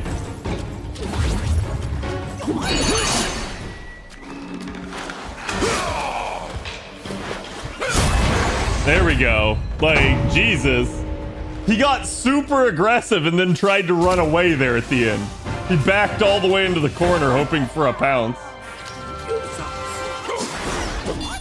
Now that it's dead, you might as well take a good look around. A great Enjoying the game so far? Yeah, it's actually pretty fun. It's not as hard as Dark Souls so far, but that's partially because I've played Dark Souls. Like, I could see this game being tough for people that are not Souls veterans and don't know immediately how to, like, process certain moves. Like, for instance, when you guys saw the like, twin blade dude, right? Fought him the first time, he bodied me. The second time, he didn't hit me with, like, half of his attacks for the first, like, 2 minutes of the fight. So, like, I just immediately had already figured out how to handle each and every one of those moves. And he only started getting me when he started predicting me. Which, you know, again, if a boss can do that, that's definitely going to be interesting later on. But I am enjoying it so far. It feels like it's at least as of right now, just the right type of balance. But obviously, this is something with any of these games that, like, definitely depends down the line.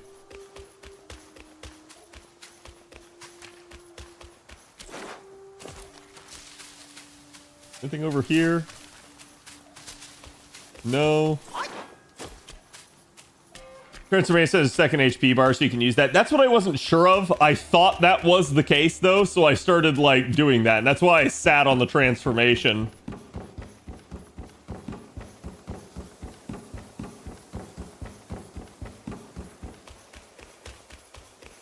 Oh. Pot? Golden pot? Jade Lotus Pill, a miraculous pill concocted by the god of longevity in the southernmost reaches of the land that massively increases maximum health. Oh, okay, so that's just straight up a health increase. No wonder health increasing is bad, because, like, if you already have something that you can find in the world to do that, that's not a great thing. Is there stuff like that for stamina, chat?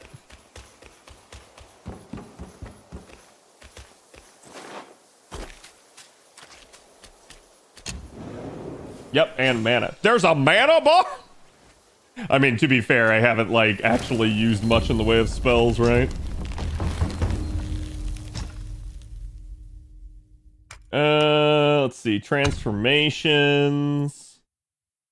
Each level moderately increases the damage of the next attack after a perfect dodge.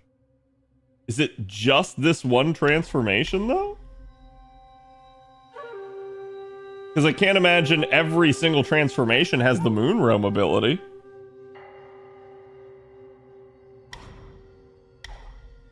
It's all of them? Huh?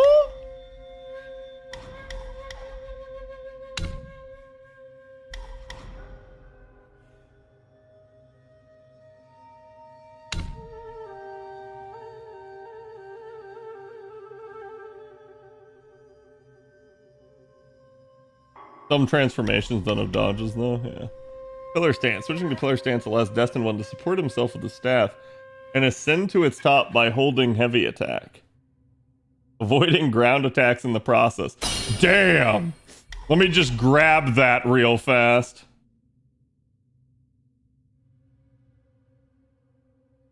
Awaken. Oh, I didn't even have to do that.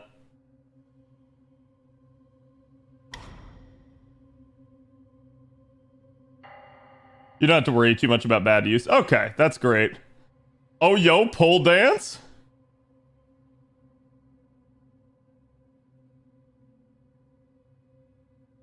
Grabs his staff. Let's go. I think we're gonna do that.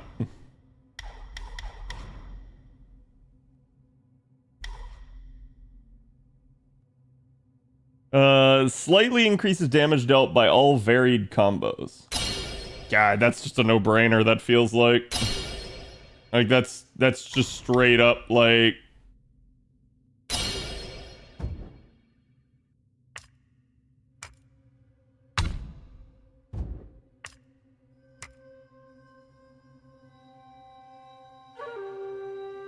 This is infinite respect. Yeah, that's fine. Survival. Okay, I'll add a Spock. Can we craft more? Nope. So this is what I was asking, is like, is there... Oh, I could have crafted more. But yeah, like, what determines how, like what I can craft in here? Like, do I find recipes? Is it just my level? That sort of stuff.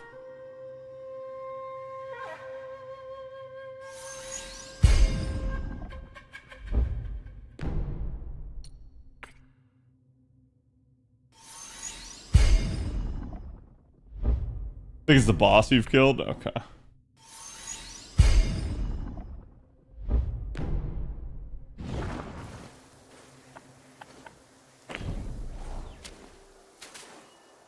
Oh, I might be able to craft, well, actually, can you craft weapons? Yeah, it doesn't look like it, at least not yet. Stuff you pick up from the map. That's fine. I think the better question is, am I now strong enough to beat Big Iron Baby?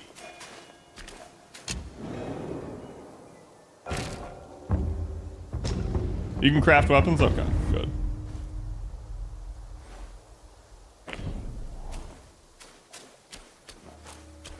Different skill trees with different effects.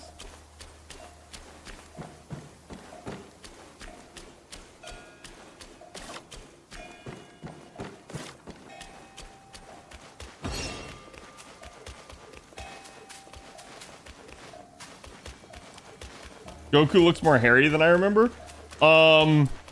That's because you've only seen clean-shaven Goku. This is like Grandpa Goku. This is the Proto Saiyan.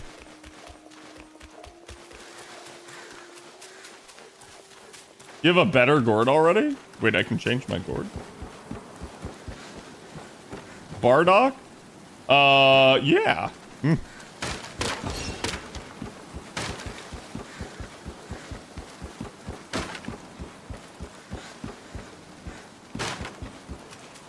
This is the real Goku, not Dragon Ball Goku. You're not wrong.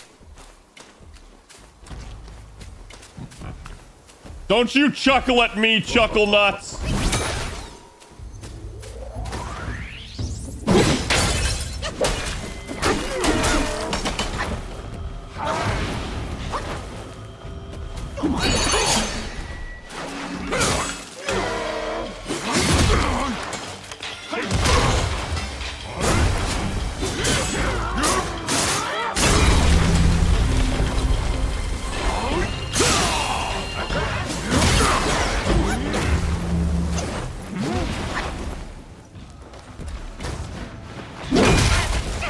Oh my god. Oh my god, he still bodies me. Yeah, fuck that. Fuck that, he still bodies me.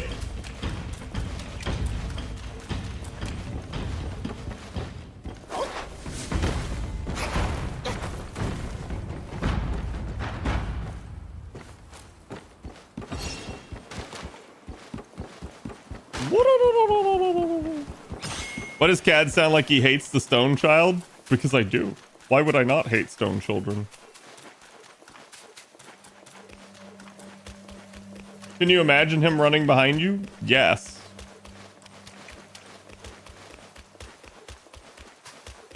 Ah, the Ancient Saiyan technique of runaway. No, I mean, to be fair, the Ancient Saiyans would instead have gotten their ass kicked, gotten shoved into a wall, been presumed dead, then come back and kick the other person's ass, because somehow that which doesn't kill you makes you stronger.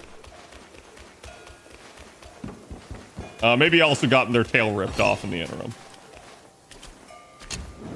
Monk. That's literally what I did to that boss. Wait, what?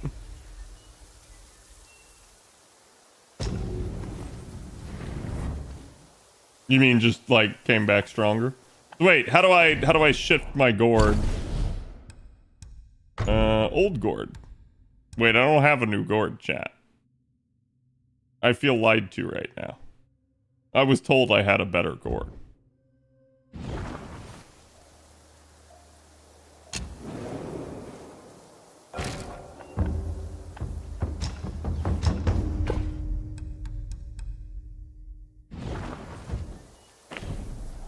Oh, you don't have it? Never mind. I mean, I don't know if that's like a collector's edition thing or if it's like a, maybe I gotta progress more, right?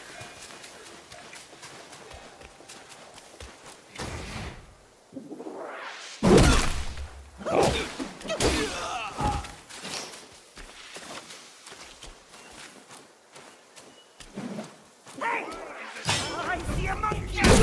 You damn right you see a monkey.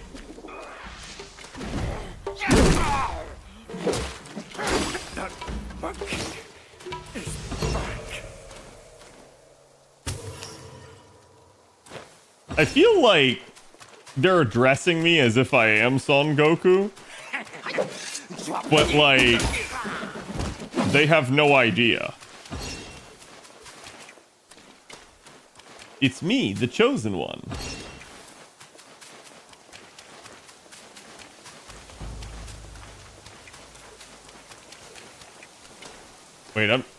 Did I just get lost? Hold on. Oh, wait, what's that? I mean, you just look like him? Yeah. But, like, would everyone know what I look like? Because I assume at this point in the story, like, bro's been a stone for a long-ass fucking time.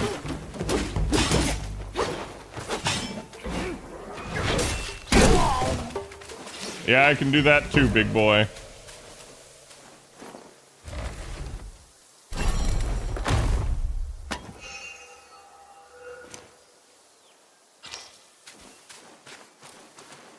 Who knows how long Yaogoi live? Yeah, and that's an interesting, like, question, right? Is, like, how long was it actually since the end of the story? How long had we been a freaking rock? Wait, did I just... Huh? Did I just get turned around? What?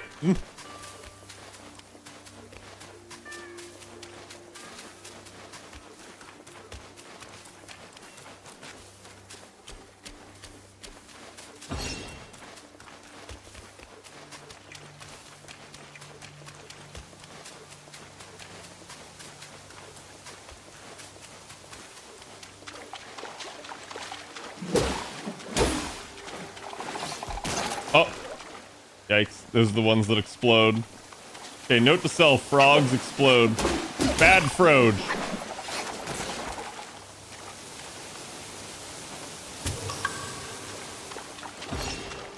Ah, Jade Lotus Seed. You guys ever wonder if Son Goku's parents were disappointed in him because he didn't become a doctor or a lawyer?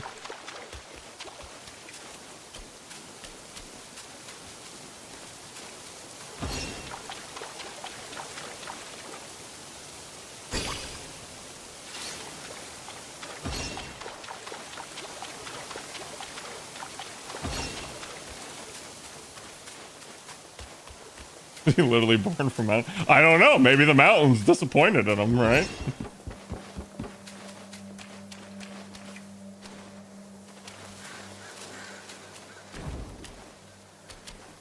Yeah, that's my chief complaint so far in the game. It's a small complaint, but it's definitely annoying having to, like, perfectly position my character to be able to open stuff.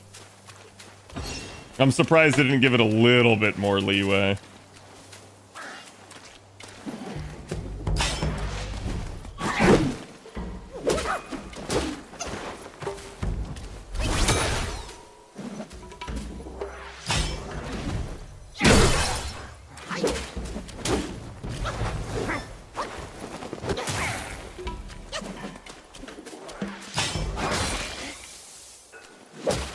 I do hate that like disrupts charging.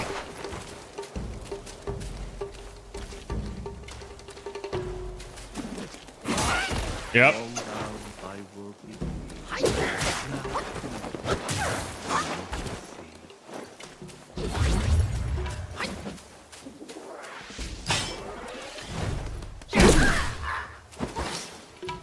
Yeah, there we go. Now he's dead. And so far, those are the only non-boss enemy to give me any real trouble.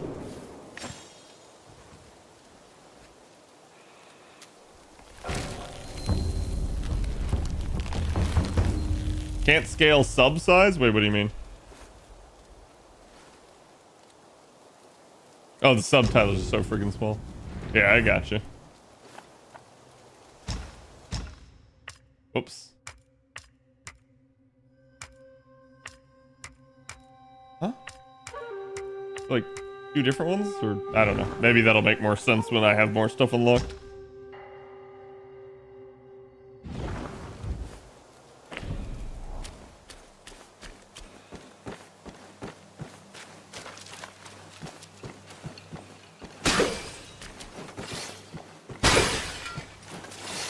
Seems like you get, like, will for everything. Like, just break all the pots. Be a destructive monkey.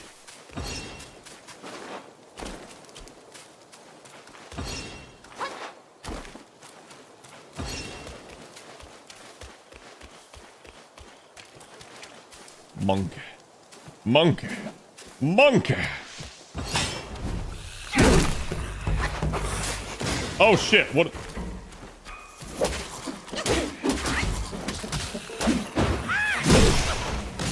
Oh shit, there's multiple. Also appear to be poison. Huh? You go below my staff?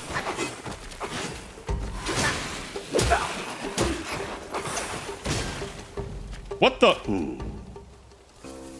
Huh? What? Have you seen those nameless souls adrift on your path? Their wheels float aloft, never to fade.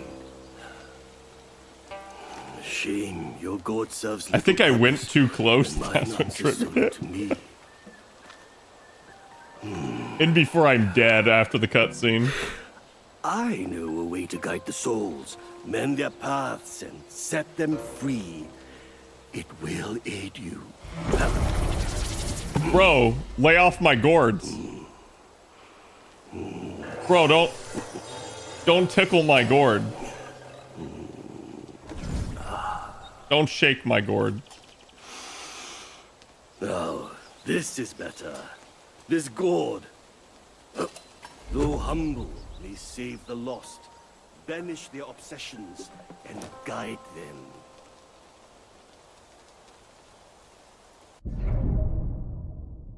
Blust gourd. Has mastered the art of spirit absorption.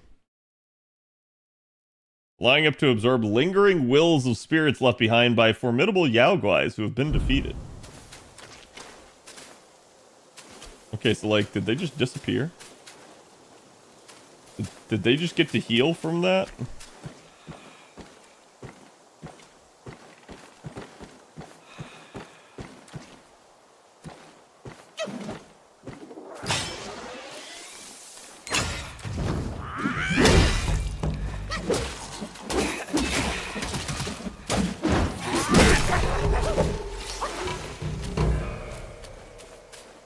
Okay, it seems I killed one of them.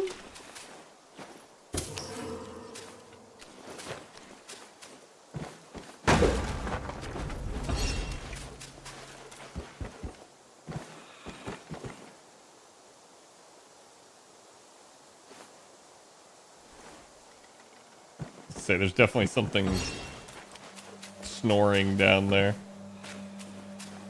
I hear it honk shoeing.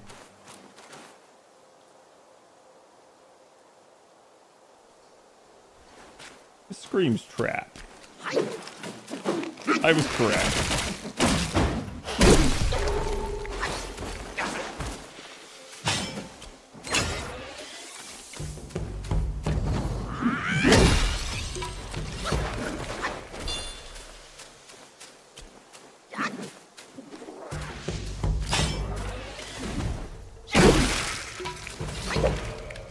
Yep.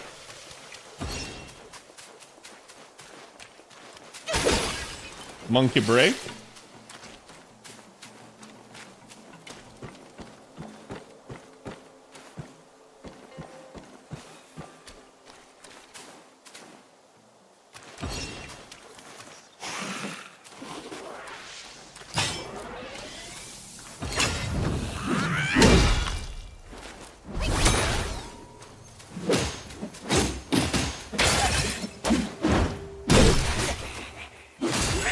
Bro.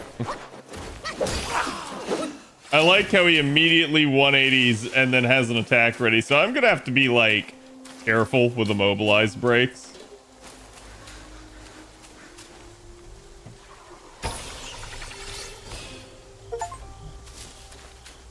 Absorb and cultivate.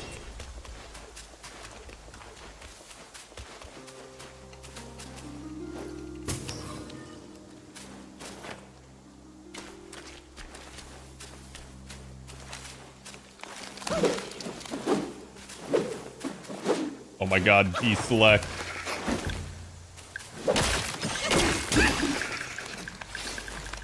Okay, it at least looks like these dudes are fairly easy to stagger. The light attacks will handle them.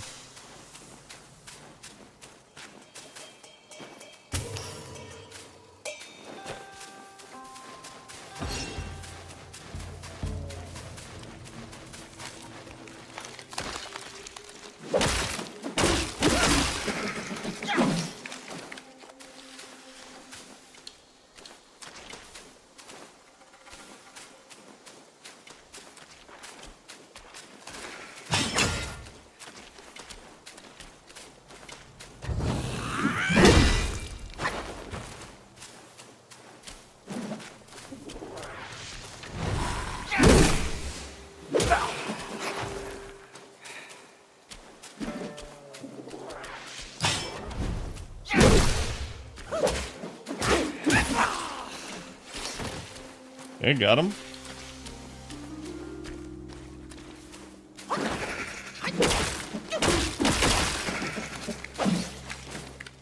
Okay. Any other movers?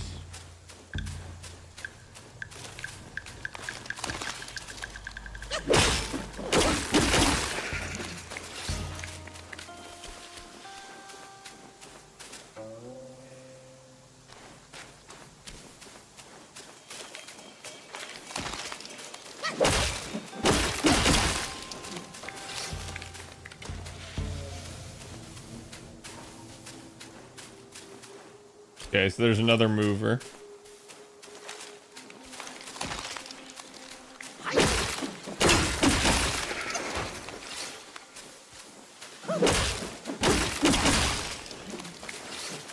Okay.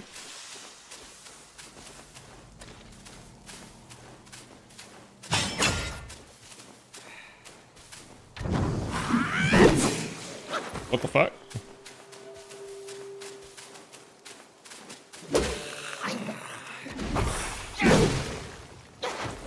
Light jump light melee into heavy melee is broken. Like, oh, it doesn't do a lot of damage, but I see what you mean.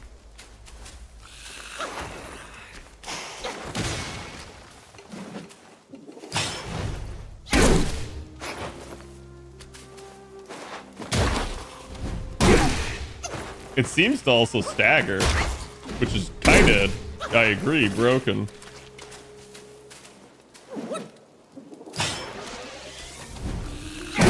Dude, so if this were a Dark Souls game, that would have detargeted.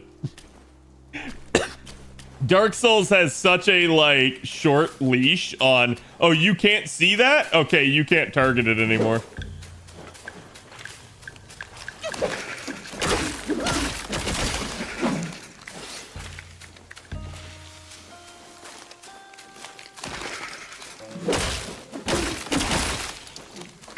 Okay.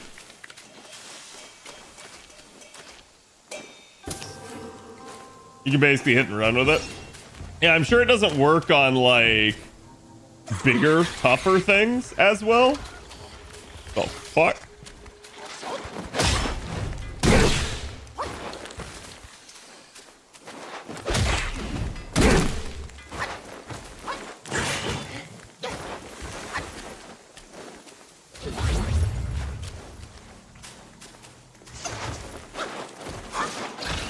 Bro, what is that?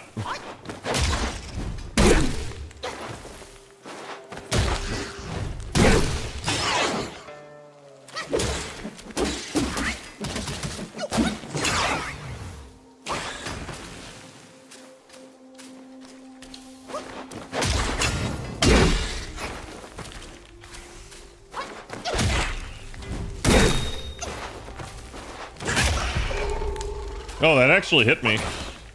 Okay, I have no idea if he was gonna explode. They definitely seem to be sneaking in a lot of, like, hidden creatures like that, where you, like, oh, it's just the same old, and it's like, nah, bitch.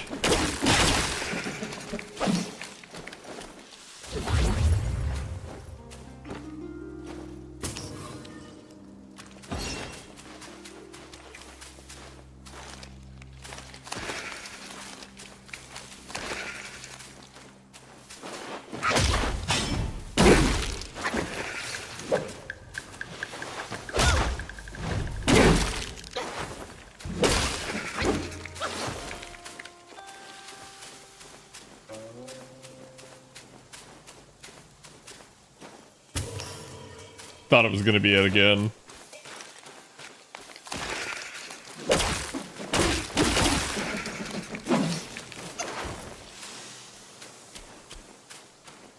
This humble one's name is Guangmo. Should my demise come by your hands, please pass this message to my master. Searching for deity, mortals do aspire. Craving immortality, Yao Guais surely will conspire!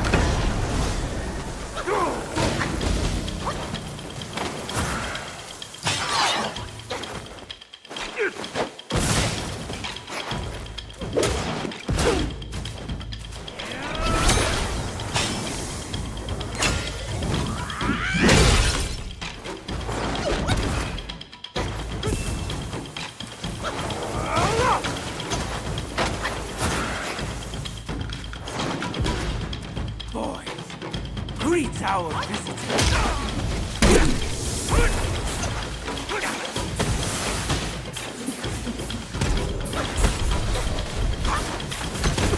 Oh my god, what the fuck? The very all demon.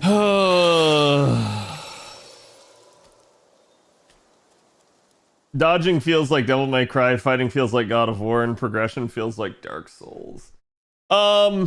I mean, there's definitely Souls-like level design to a degree. It doesn't feel like it's got the whole Metroidvania thing going on necessarily, but it does feel like it's meant to be like kind of close quarters, have ambushes, force you out of your comfort zone, that sort of stuff.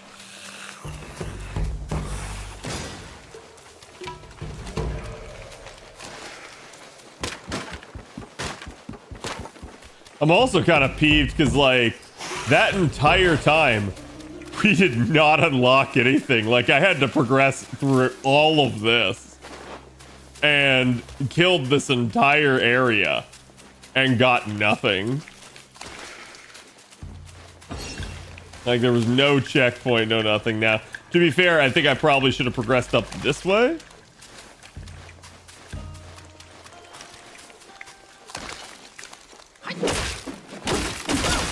I also have no idea if the enemies in the game have a leash mechanic. Looks like they do.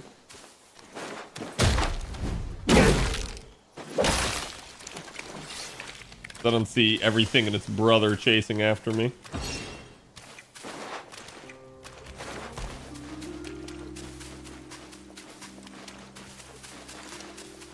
Yeah, looks like we gotta fight this boss.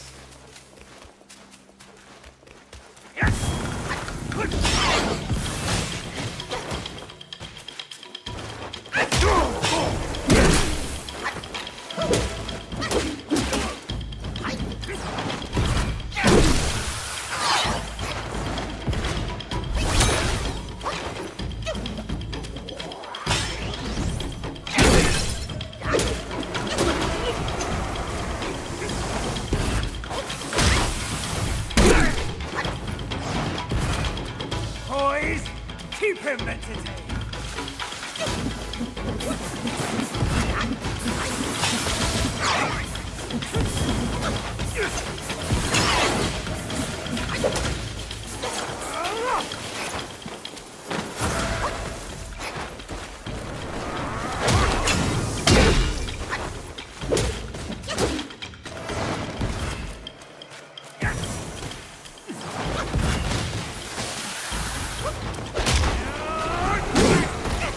Damn it.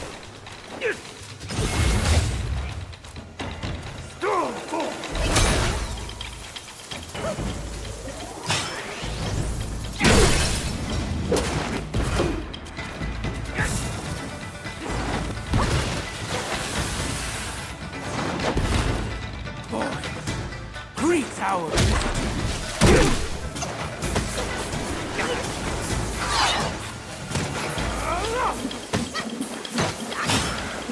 Okay, so that's still just hurting me.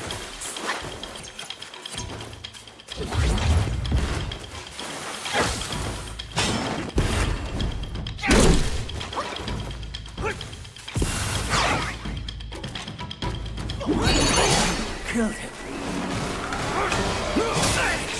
Sympathy.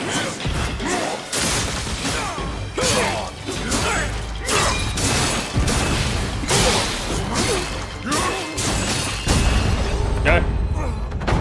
My master is obsessed and obsessed. Like, you are just like him. Tomoe. Wenju. I remember now. The evil monks abetted Elder Jincha to burn the great sage and the child alive. That's these. Okay, so we got another spirit. I thought they were already turned into He ashes he by seems the like he'll be a fire. ranged Who spirit. would have thought they had turned into Yaoguais? Okay, so we came in through there. No idea where this goes.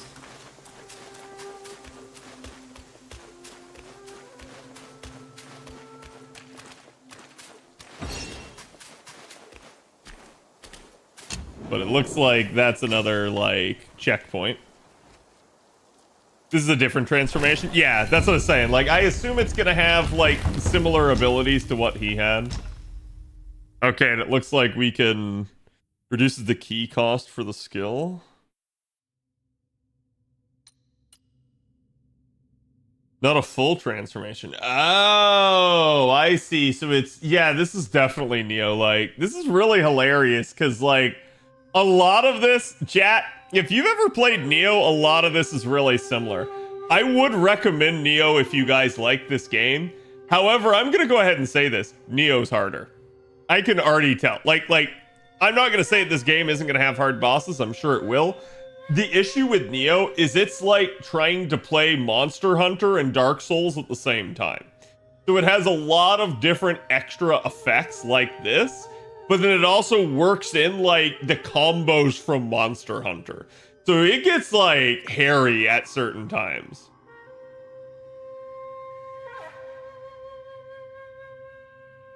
Wait, are we Wukong? Maybe? It's difficult to say, right? Like, I assume we're some sort of reincarnation, but I don't know, right? The story has not 100%ed that. It's just like 99% odds that that's the case.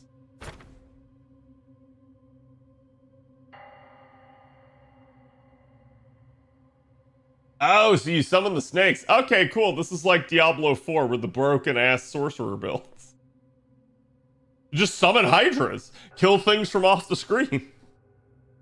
But, yeah, no, I'm definitely enjoying this so far. So we're definitely going to be playing more of this week. But, chat, I think this is a good stopping point. We just beat a boss. We just hit a checkpoint, and it is just after 11. We're going to go ahead and end it here. Let me see who all's on, who all I can give some love to. But no, this is so far this game's pretty darn solid.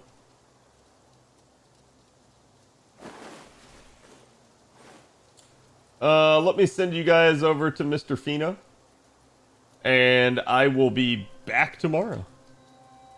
Tomorrow, pending obviously JP news. Again, like I said, I'd like to get a head start on the probably Gouda Gouda stuff. So I'll probably be covering Gouda Gouda with you guys tomorrow, you know, again, unless something different comes up. But thank you guys for being here. I hope you guys did enjoy the Black Myth Wukong first look here. It definitely was fun and exhilarating, and I am enjoying it so far. So go give Mr. Fino my love, and I will see you guys tomorrow.